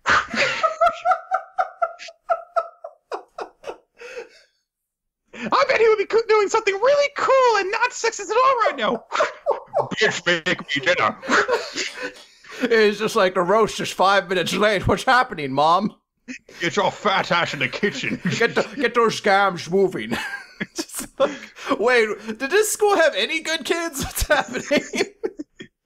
I mean, that's the thing to herself. I could have just escaped with Norman, and that would have been it. It's so easy. Why didn't? Oh God. Anyway, so the guy says to them, yeah, we've got water, food, electricity, space to live, all that's here. Even information materials about the world, thanks to Minerva. And so they're like, oh, okay, where are your friends now? The guy's like, we just... They died. All of them. And now I'm hell. That'd be great. The table just breaks. He's like, oh, should have tried that first. Fuck. Ow. It's too many cookies. Sorry, the chat makes me laugh. Josh B says, Fatty Harold of a dramatic death like page at the end would say, that's how the cookie crumbles. Oh, God. The guy then makes a very goofy face because he's like, don't get depressed, I'll have a long time ago. And so he says, I have given up long ago on finding Minerva. Now I'm living here happily. And what about you guys? Who the heck are you? And they're like, you're the 15 kids who escaped Gracefield 7 days ago. No need to explain that, because I already know that. It's obvious. And so they're like, how does he know about that? But he just keeps on saying, I'm saying is... I read the news on my Palm Pilot. You just see Ray's eyes open. He's like, my hero. He sharks the biggest trends in technology, but still stays up to date. I have not used a Palm Pilot in literally a decade. That's why it's the perfect thing for Ray to feel like is the perfect technology of the new world. Jesus Christ. I have to stop. Just don't let me talk at this point, Nick. We have to get through this chapter. The guy says, how are you 15 newbie weaklings still alive without anyone dying? And they're like, what are you talking about? Well, see, there's water and food and rooms here, but they're limited, and I don't want my share to decrease. I'm the senior. I got here first. This is my home, and all of you guys are gonna die. Eventually, surely, definitely, because you're weak. And they're like, no, you will. See, you never stood on the edge of death. You think you can survive with just the most basic of basic knowledge. You're the very definition of ignorant and silly weaklings. You're all gonna die. It's impossible for you to survive in this world. And Frey points out, like the people that you were with? Yep, because they all died because they were weak and only I survived. Only I was able to survive for 13 years, just me. I learned the way to survive, to get rid of useless things. Companions are useless. Hope is useless. Compassion is useless. All of them unnecessary. And Emma gets really pissed off about hearing this.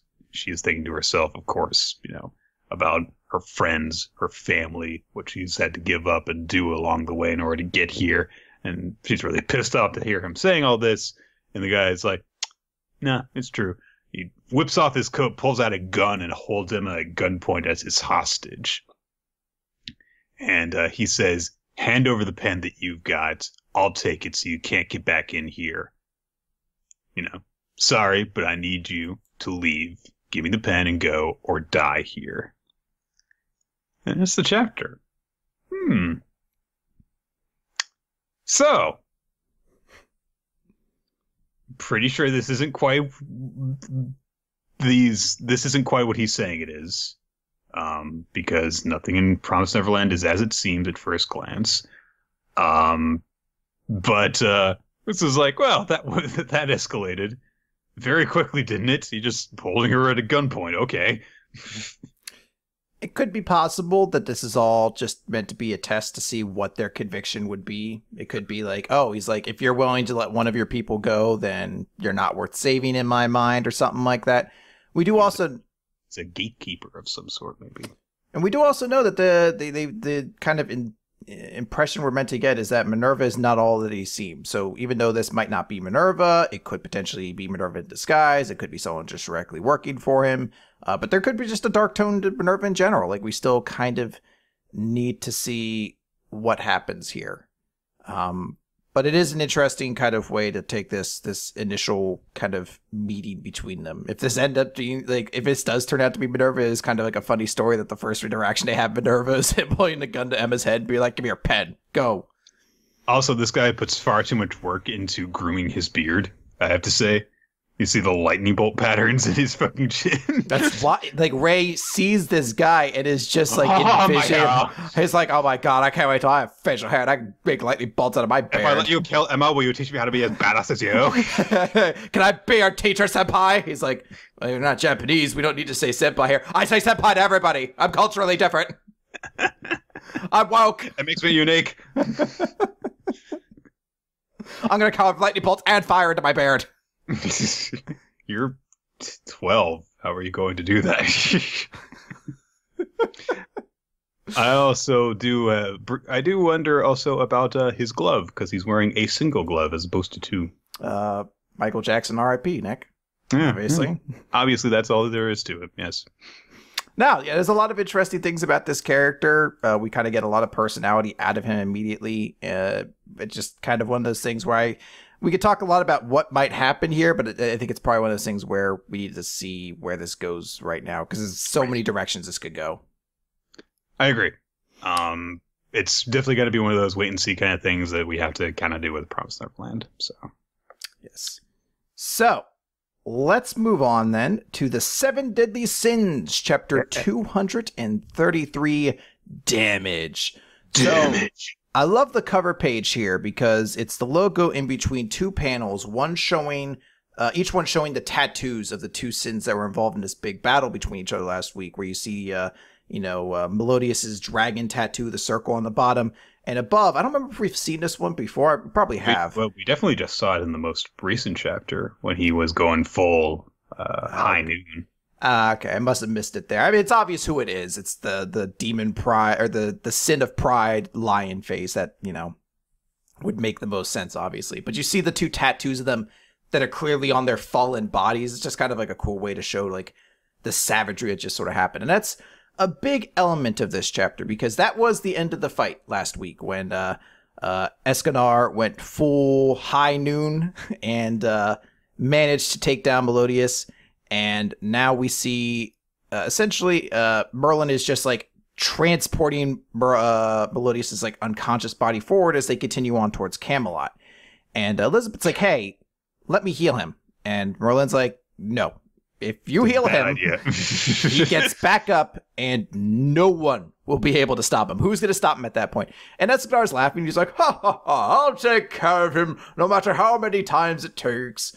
And this is sort of a weird exchange. It's like that fucking Chad, like, Ichigo line thing where, fuck, I'm forgetting her name right now. The giant girl. Diane. Diane's like, yep, Escanar's the strongest man. We can count on him. And Escanar's like, what? Oh, I didn't think you'd say something so foolish. So obviously foolish. And she's like, huh? But he just says, oh, isn't that right, Merlin? Shall we... Merlin's just like, okay, should we dispense with the pretense? He's like, what do you mean? And she just like bumps him on the chest, and he's like, both his face bent behind down. And I love like Merlin like dusting off her fucking dress afterwards and shit. And everyone's like, holy shit, Merlin just beat him in one punch. And Hawk and Diane are like, does that mean that she's the strongest? I do love that. And we get a brief moment here between Elaine and Bon, where Elaine's kind of noticing that Bon is in really deep conflict right now, because he wasn't able to really be helpful in that last encounter. He's feeling kind of useless. She's trying to comfort him by saying, like, I'm sure he doesn't think that, don't you agree? But we're left kind of with an ambiguous tone to that as the chapter continues. We don't really know what Bon's up to at the moment. Mm-hmm. So inside the Boar mat? Is that the name of their Boar hat? Boar hat, that's right. Inside, Merlin kind of explains the situation. And it's sort of strange because I guess it's kind of interesting because they essentially show the like unconscious forms of both of these two and detail the damage done to the other on the page. That it was very confusing when I read it the first time through. I can see why you would do that because it does kind of express, like, you see this person and how fucked up they are, but are hearing about how damaged the other one is. It just kind of goes, I guess, to exemplify how much both of them kind of threw their bodies on the line in this fight. But, they mentioned Escanar took more of the serious damage. Sunshine's a powerful magic. Even if, he used so much strength to defeat the captain, it's dangerous because he's been basically expressing all that strain over the years. It wouldn't surprise me if this is a mistake and the like dialogue was supposed to be swapped over on the pages. I don't know, but I can understand the logic to this as well. But then they say like the captain's in far more danger though because he always had all of his emotions robbed. He's reverting to the old Melodious and he's becoming even stronger than he was then.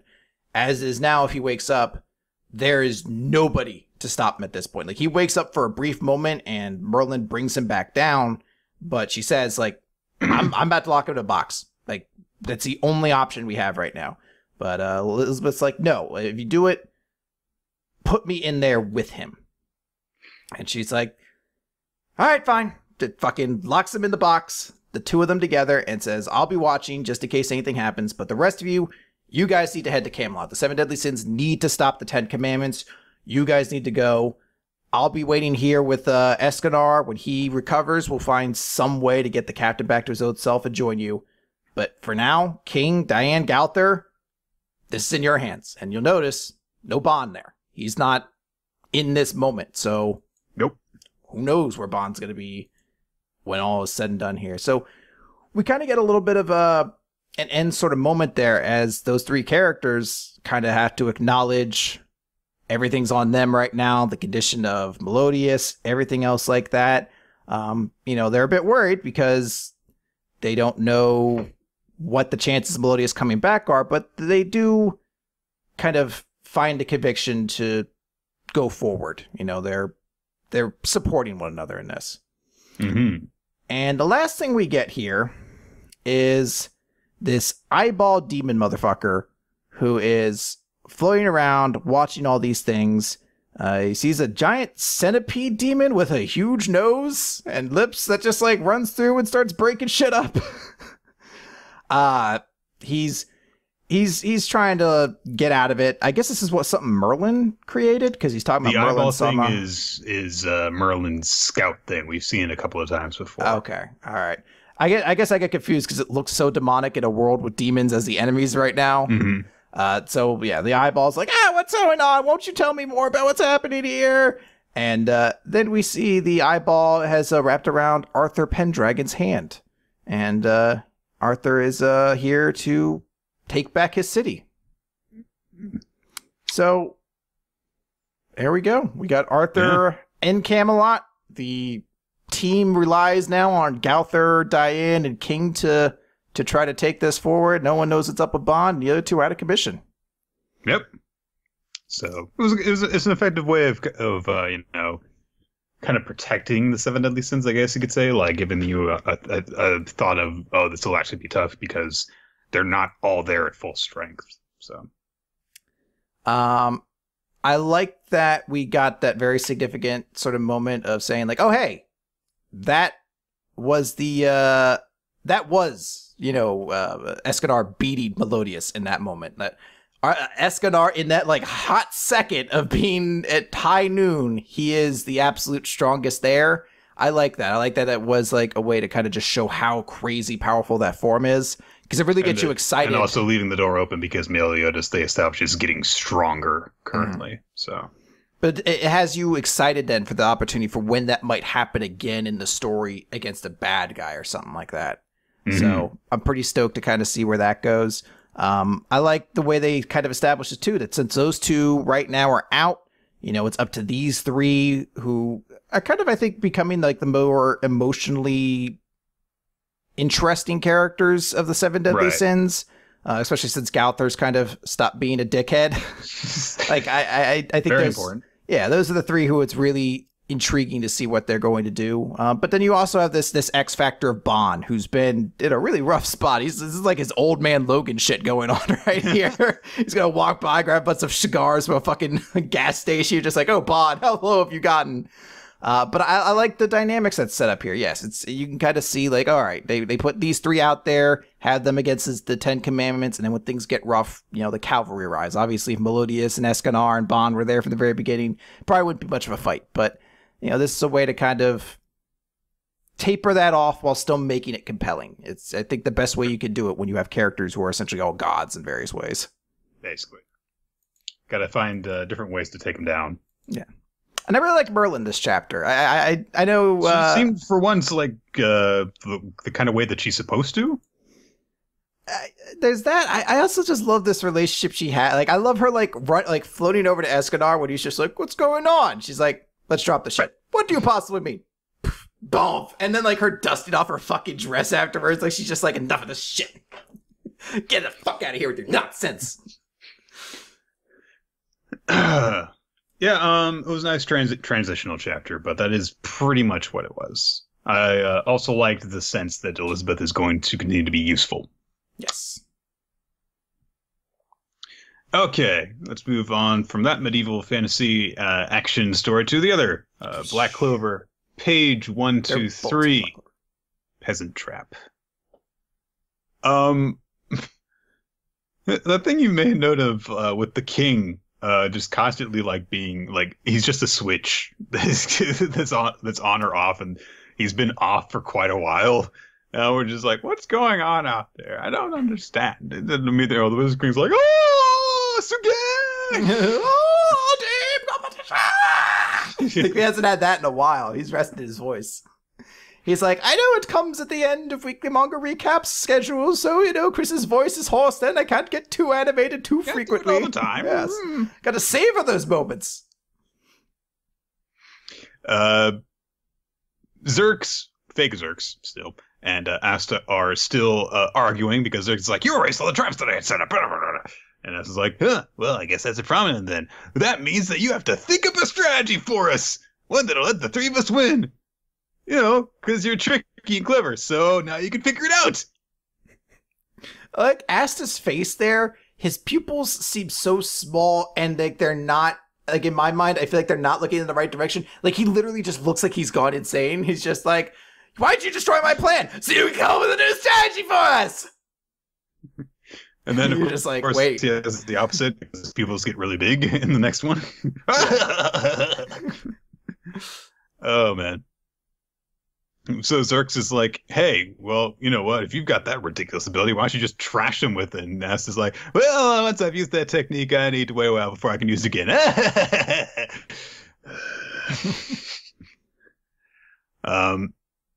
Zerks is like, what the fuck is wrong with you? And Asta just calls him out and says, I want us to fight as a team. So I don't care if you set traps yesterday. You have to let me and Mimosa in on it if you are going to use them like that. You know, we're fighting to get chosen as Royal Knights, so we can take down the Eye of the Midnight Sun. None of us can fight him alone. Not me, not anybody. I want to work together with the awesome people here to beat other awesome people.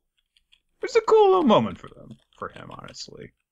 This is, you know, I feel like a good use of Asta's general personality, I guess you could say. And Zerks has a flashback where apparently we learn his real name, but I'm not certain. He just, envisions someone, a shadowy figure, referring to him as Zora, and saying like, oh, the Magic Knights are amazing. Their ranks are filled with incredible masters. Even those knights can't fight alone, though. They believe their companions to get through deadly crises together. Oh, Asta has reminded someone of something important. Doop. So Asta goes through this whole thing. It's like, yeah, let's do this. Let's actually fight properly. And Zerks reaches out while Asta's still pointing his finger and just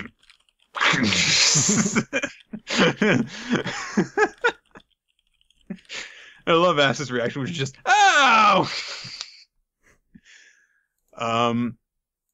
Zerk says, all right, for the sake of my goal, I guess I'll use you, you little runt. And he goes on this brief explanation about how his magic works. He's like, yes, so as you know, I use ash magic, and my specialty is in trap skills. So, but big traps like the one that I used in the last match, I can't set those up quickly. Setting big traps takes time and mana.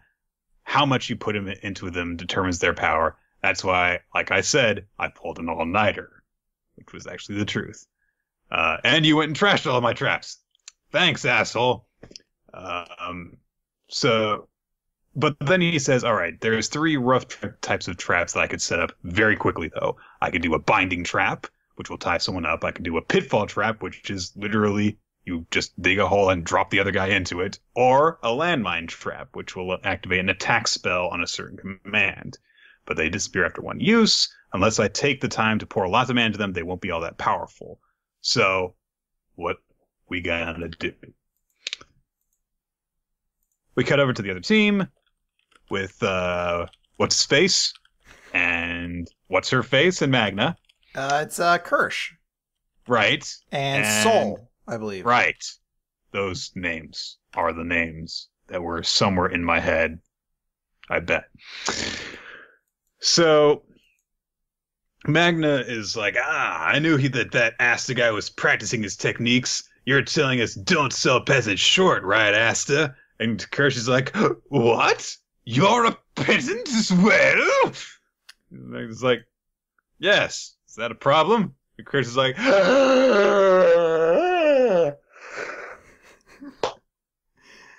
time to be stupid now.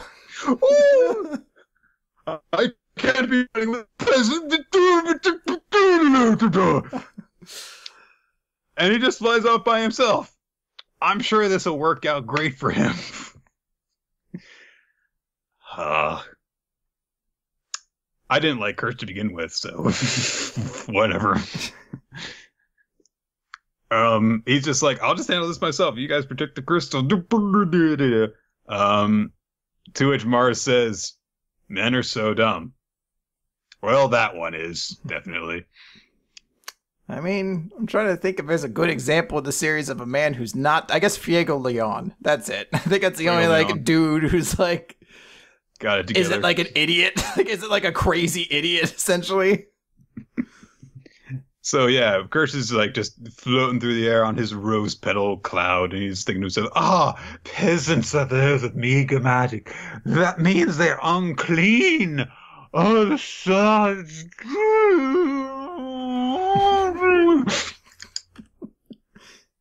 I get it. You don't like peasants. You're an elite.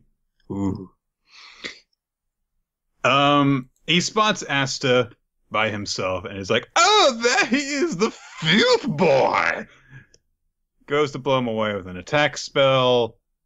Asta deflects a good amount of it with his sword, but it's starting to overwhelm him, so he beats a retreat and ends up getting cornered in this kind of cave in the middle of the arena. And Kirsch is like, it's faint, but I sense magic. He must intend to lure me into a trap spell. So he is like, I can see right through this, and behold, my shadow clones. Just summons a bunch of weird cherry blossom clones, which immediately get eaten up by some landmine traps. And Asta's like, oh no, the traps! Kirsch is like, good, you think peasants just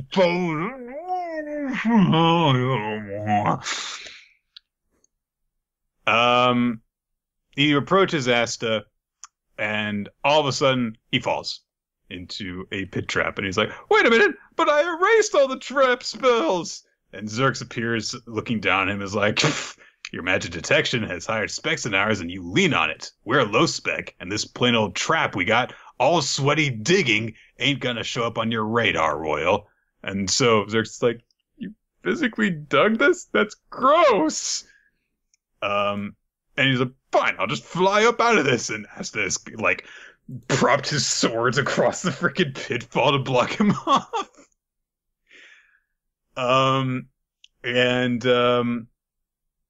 Yeah, Asta's like, hey, just pass out for a little bit, will you? And he seems to just kind of, he's not blocking him off. He's actually just falling through the pit and just kind of clobbering him with his swords. Yeah, he's bonking him. Where the chapter ends.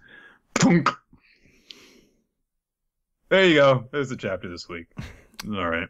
Yeah, I knew it on Twitter, and I don't want to go into too much more in it. All it's really is knowing is I think Kirsch was a much more interesting character when he was, I'm going to make all of you beautiful, despite your ugliness and your, maybe not the best executions of your magic. He was actually, like, legitimately helpful, and they kind of noted, like, that was sort of what made him smart and so, exceptional, as he was very talented in that way. And then upon making it, that he's just like, wait, you're a peasant? Oh, fuck that shit. I'm out of here. I'm off on my own. It's just like, I don't know. It just makes him a far less interesting character, which is a shame because I was really looking forward to this matchup. But now I think it's just like, okay. I mean, they went. I like the teamwork they showed with Asta and Xerx, and I really like that. That's good, yeah.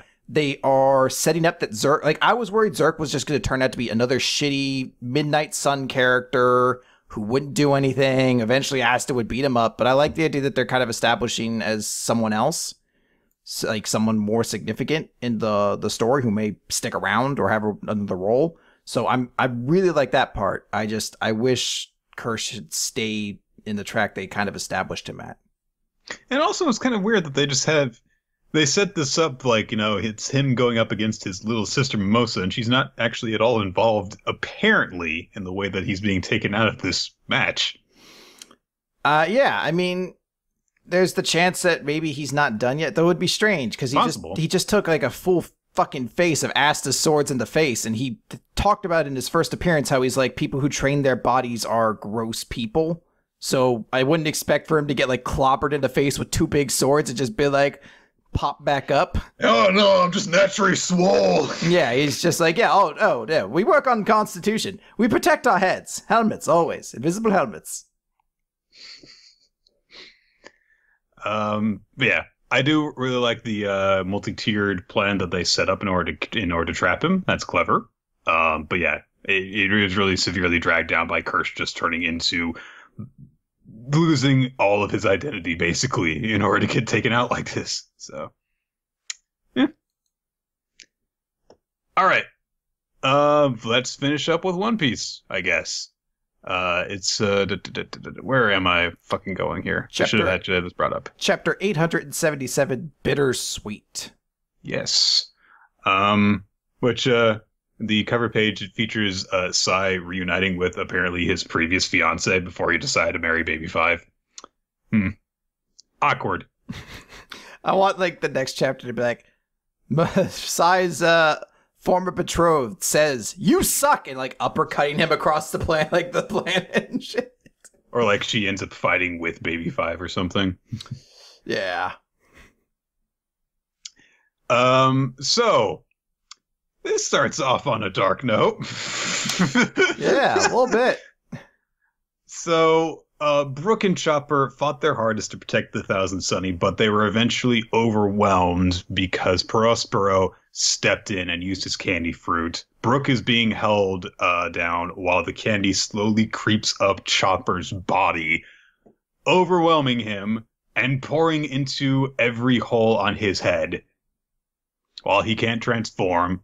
And Prospero goes on like, "I'm going to turn you into a Candyman and lick you until you're gone. The candy will cover your entire body, then permeate you to your core. It will rob you of the ability to breathe, leaving you in total agony until the target is dead in 3 minutes. And this process is complete. A delightfully sweet candied corpse."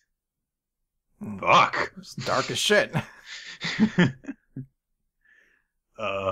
Jesus Christ. The irony of cotton candy lover Chopper dying via candy. It's quite gross and terrifying. So, yeah. And Brook can only watch helplessly as his friend is being slowly killed, too. Yeah.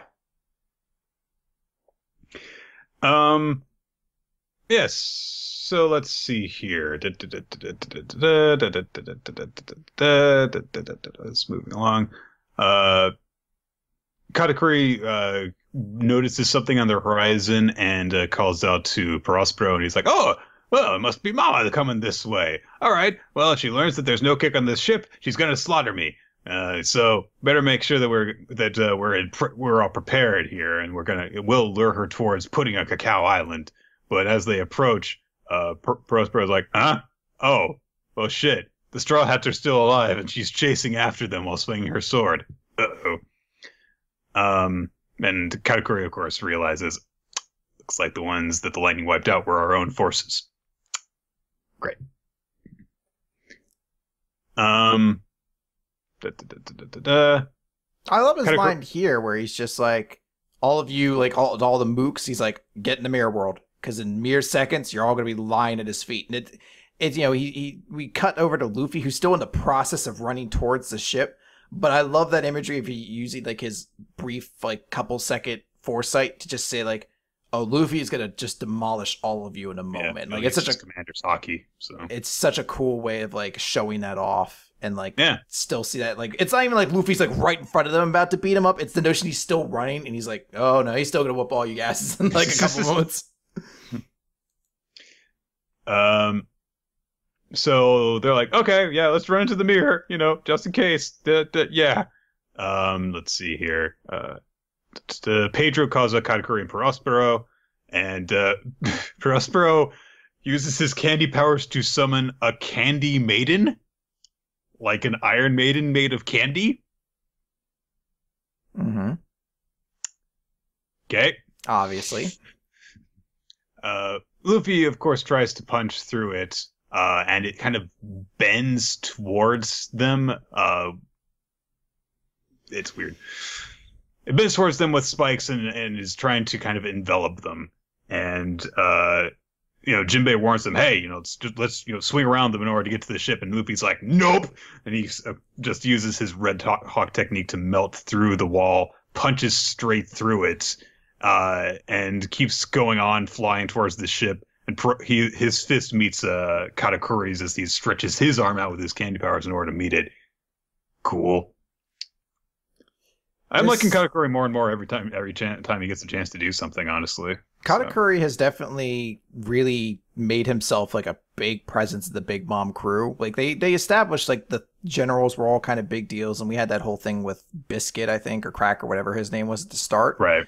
But then between like Smoothie and Katakuri, we hadn't really seen as much with them, and all the other like Sons, generals, things like that. It kind of had like intermittent moments of kind of coolness, but Katakuri's really like building himself up to like, okay, I wonder what kind of fight he's going to have with somebody at some point down the line. Like that seems like a really kind of cool thing.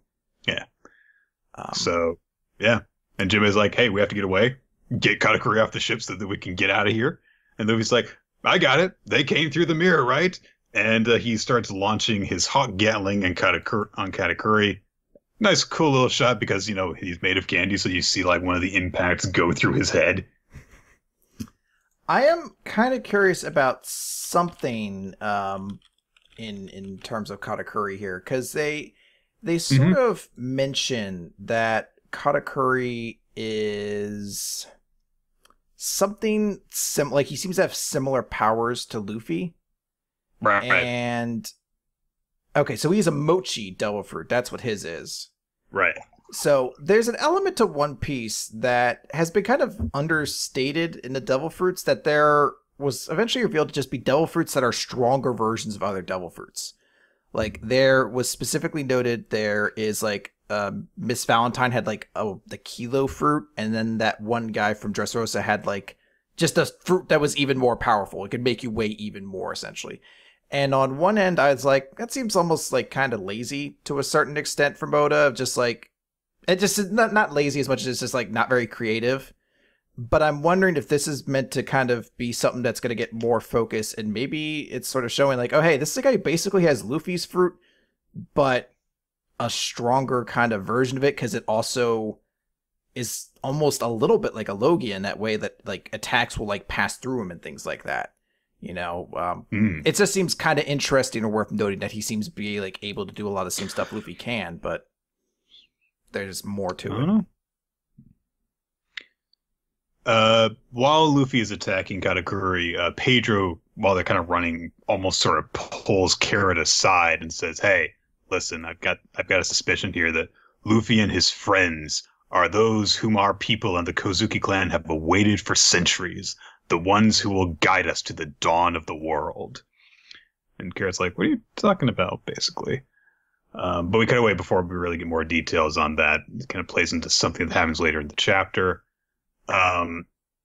We see Nami is kind of instructing Jinbei on the deck of the ship, trying to explain to him how they're going to use the Kude burst to get away. And Jinbei's like, Kude, what?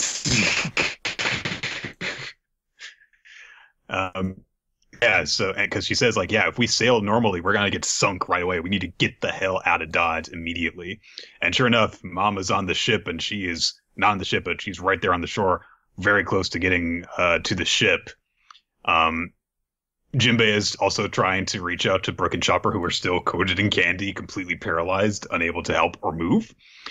And Jinbei says, it would be a bitter escape indeed if you died in the attempt. Thanks, buddy. Don't die. That would suck for us. Yeah, that'd be a super big bummer. I feel kind of bad. It would be a real bummer. Let's see here. They receive a warning from Mom's fleet, led by Minister Amand, telling them, hey, stand down, because we're going to fucking take you out. Being closed in on from land and by sea at this point. Nami is trying to move barrels of cola around to get the Kude burst ready. Luffy is still fighting with Katakuri when suddenly, what exactly happens here? He grabs him. He lurches his hand through him. Man, it's really hard to tell what happens in that one panel. Oh well. But they realize because the ship lurches that they're stuck in hard candy, and Perospor's like, "Yes, I used my candy to surround the whole ship." Dick. And he's let's see here, as he says,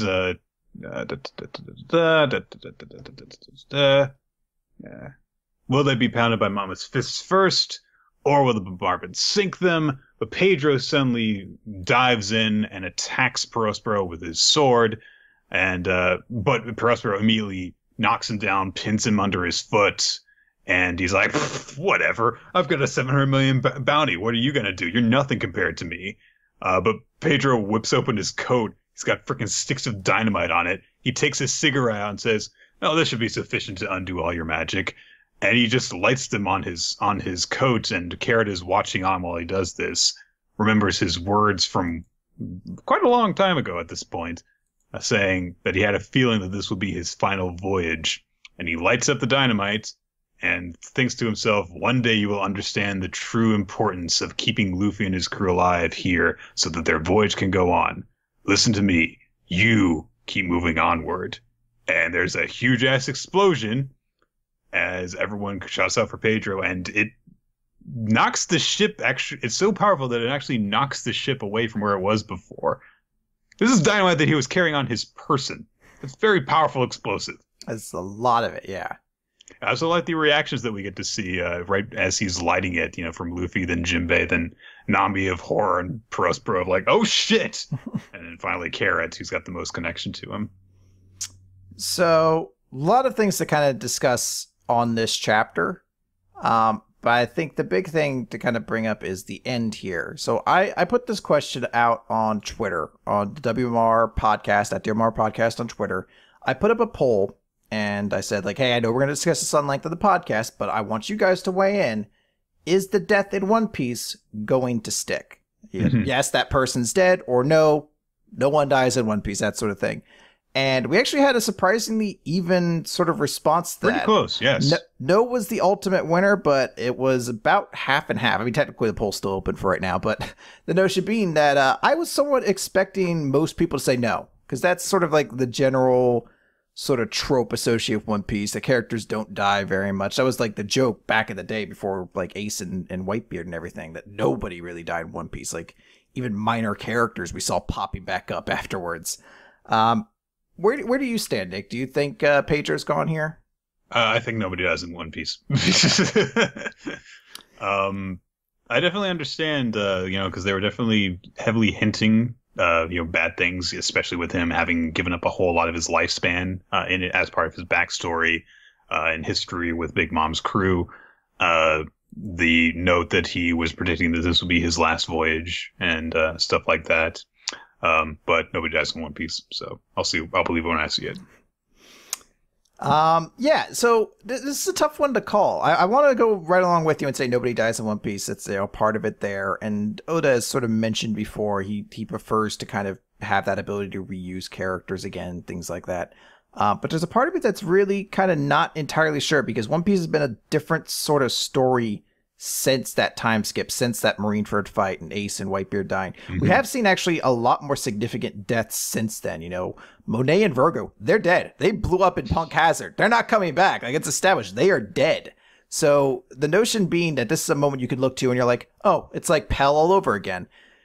I want to say, like, yeah, and it'll probably have the same result as Pell, where Pell came back in like a fucking, like, the end of the arc kind of moment. And, we've seen him in a cover page since then. But I don't know if that's going to be the case, because there's definitely been a shift in the story since then of the way Oda's kind of written it and kind of had more ability to establish this sort of stuff. So I think there's a very interesting sort of length we can kind of go to here that, Pedro dies. It's a sad moment for Carrot. Who knows what they do with her. I've been hearing some people say Carrot could join the crew. I'm still not really sure if that's the note they're going with.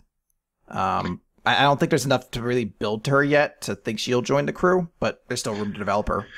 Well, it seems as though she is at least going to go with them to Wano. Yeah. So there's, I guess, that point she could, I guess, get more development there. But yeah, I think it's definitely up for debate. I think whether or not Pedro will go. I could see a value to both. I like this final moment from him. I think it's kind of cool, like the cigarette, like pulling it out and just being like, that should be sufficient enough, and using that to light. It's just like a cool, stupid, kind of badass moment. This is one of those few I kind of hope he does die here, because I think it is kind of like a cool moment to go out on. I know Oda has his thing. He could find a new way to kind of use this character potentially in the future, but it's one of those moments where like he also had like 50 years of his life already taken. Like, I don't know. We could, I guess, get to see, but we won't find out for, I guess, 2 chapters or so, or 2 weeks or so. All right. I like this chapter, though. I guess I should have stated. I like this chapter a lot. I think it was very cool and fun. I like how we're getting more from Katakuri. That dude's looking fucking intense. But yeah, it's pretty cool. Yep. That said, we are basically done with this week. Let's go over our favorites. And there are no shortage of good ones to choose from. Favorite series, weekly MVP. All right, so favorite chapter this week. This is a tough one. This was a week of pretty much all good chapters. I'd say maybe Black Clover's the only one I wasn't crazy high on, but even that, I still like parts of it. Yeah. So I think ultimately I'm going to go and give it to Dr. Stone, though. I think that's the one that when I read it, I thought was the most impactful to me. I was really like just caught up in that sense of wonder and that speech. I loved the art. It was just a really cool moment there, but every chapter after that like kept challenging what I thought on what would be the chapter and MVP of the week. So it's when that's the first one you read and then it still holds on, that kind of shows you how impactful it was. Yeah, I felt it again when we were recapping it. I was like, this was such a fucking good chapter. Yeah, it's going to be mine. I'm going to go with Dr. Stone as well. I definitely had to give it some thought because there were definitely a lot of good chapters this week. We never learned. I actually came quite close to doing it as well because it was an enjoyable chapter in a lot of different ways. The stuff in Food Wars, setting up some really promising stuff. Like you mentioned, that just the way that chapter ended was really good. And My Hero Academia was a really good chapter too. But Dr. Stone, I thought it felt like it was the most complete and had the biggest moment out of all of them too. For my character, I'm going to give it to Ogata. We got a lot of people calling for fat chops now. We try not to give it to our meme characters. No. But I appreciate it. I'm gonna give it to Ogata. Promised Neverland would win every week at this like point. Every week, it's like after that. It's like, oh, Ray, hashtag Ray, fucking fed up Emma. Yeah. No, I'm gonna give it to Ogata. I was positive I was gonna give this to Mirio all the way through, but then through discussing that chapter, and then you kind of just brought it up again, I was like, yeah, I guess Ogata really was kind of insanely like fascinating in this chapter, just really well executed. I recognize that. Although Mirio had his cool heroic moment, just the development you got out of Ogata and just how she was portrayed in that chapter was so strongly written that I really kind of just want to give credit to her for that. So I'm going to give it to Ogata. I definitely understand that, but I am going to actually stick with Mirio for this. Just the fact that he has like 3 different moments in a row that are all really good. Just a really cool fight scene, great moments that show just what a ridiculous, out and out superhero that he is. And no single character in this week of manga got me more pumped up than he did. Got me more excited and got bigger reactions out of me. So I'm gonna definitely stick with him on that. Yes, I should also mention, guys, Pedro was also in for a big consideration for this week as well. The only thing hurting Pedro is that I didn't have really strong feelings for or against Pedro to this point. So that was probably the only real thing holding him back there. All right. Well, that is going to do it for this week. So let's wrap everything up. Thank everybody for joining us for Weekly Manga Recap. We tend to record the show Wednesdays around 7 p.m. Eastern Standard Time, though sometimes we need to change things up. So stay following us on social media. You can follow us on Twitter. The podcast is at WMR Podcast. Chris is at Rolotzi, and I am at Roller of Time. You can also check our past episodes on weeklymangarecap.podbean.com, as well as on iTunes and YouTube. And if you check us out on those two, be sure to like and comment and rate and all that good stuff to help us beat the woodworkers and become king of the hobby section on iTunes. Yes. Be sure as well to send in feedback, ask questions, and suggest future manga for us to read to weeklymangarecap@yahoo.com. Keep in mind that the next suggestion that we're going to be taking is going to be Halloween themed, because this month is going to be spent on Prince of Tennis. Next month is Halloween month. So if you've got good horror suggestions or just something that's kind of got a spooky vibe to it, anything that's kind of, got like classical monster elements to it, it doesn't necessarily have to be just a horror, because we've done stuff like Rosario to Vampire before. But anything that kind of fits that theme, now's the time to be sending that in for us to consider. Your support allows us to create all sorts of bonus content for you guys to enjoy. Do you need me to check on that? Because I can do that. No, I got that open. You got that open? Yeah, it's been not loading for the longest time, but finally it did. So I want to give a special thanks to Dr. Goatman and Fish for being our newest patrons. It just says Fish. So thank you very much, guys. The animal kingdom is now joining us. The goats and the fish align with us. We got everybody in our corner, guys. Now we just need to get dragons. Yeah. Oh man, that'd be pretty sweet. Next patron's gonna be fucking Rhaegar Targaryen. I'm like, it's the dragon, Nick. That's not a dragon. That's Rhaegar Targaryen. Yeah, he is. What was he named after? Rhaegal? Rhaegal is the dragon, isn't it? Rhaegar is the person. Rhaegar's the person. Rhaegal is the dragon named after Rhaegar. Yeah, I believe so.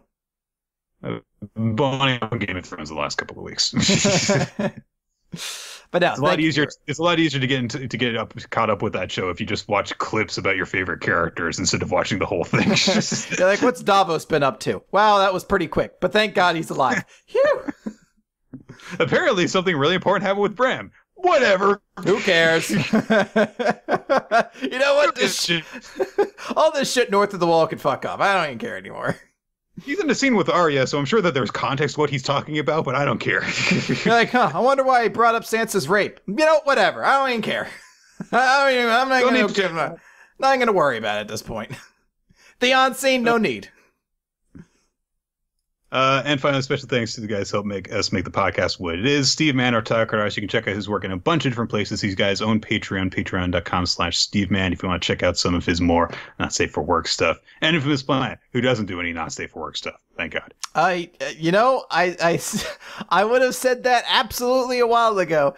But I recently I was opening up my Skype, received files folder. No. And let me see if I can pull this up real quick. I have to remember how to even get to this. It is really complicated to find this freaking received files through Skype on your computer. Yeah, let me see if I can find it, and then we'll go through. So you can finish up here. Okay. Yeah. So in a few weeks we will have Prince of Tennis. You assholes. So you don't sound like you're super stoked about that. I'm not excited. I'm just kind of angry. That's fair enough, I suppose. I can't find it here, but I found a folder or a file that was just labeled World Trigger Fellatio. And I was like, I had to click this. And it was just the World Trigger cover with a giant penis put onto it, pixeled out, and then me with the big hat pose, going right to my mouth. Didn't he do that for his changing opinions on World Trigger video? He did it a long time ago. I think so, but I saw it in there and immediately started laughing. I was like, "Wait, World Trigger Fellatio? Why do I have this?" It was a really good laugh. So sometimes, if this planet, we'll do some not safe for work things. You never know. Anyway, bye. Yeah, goodbye. Bye.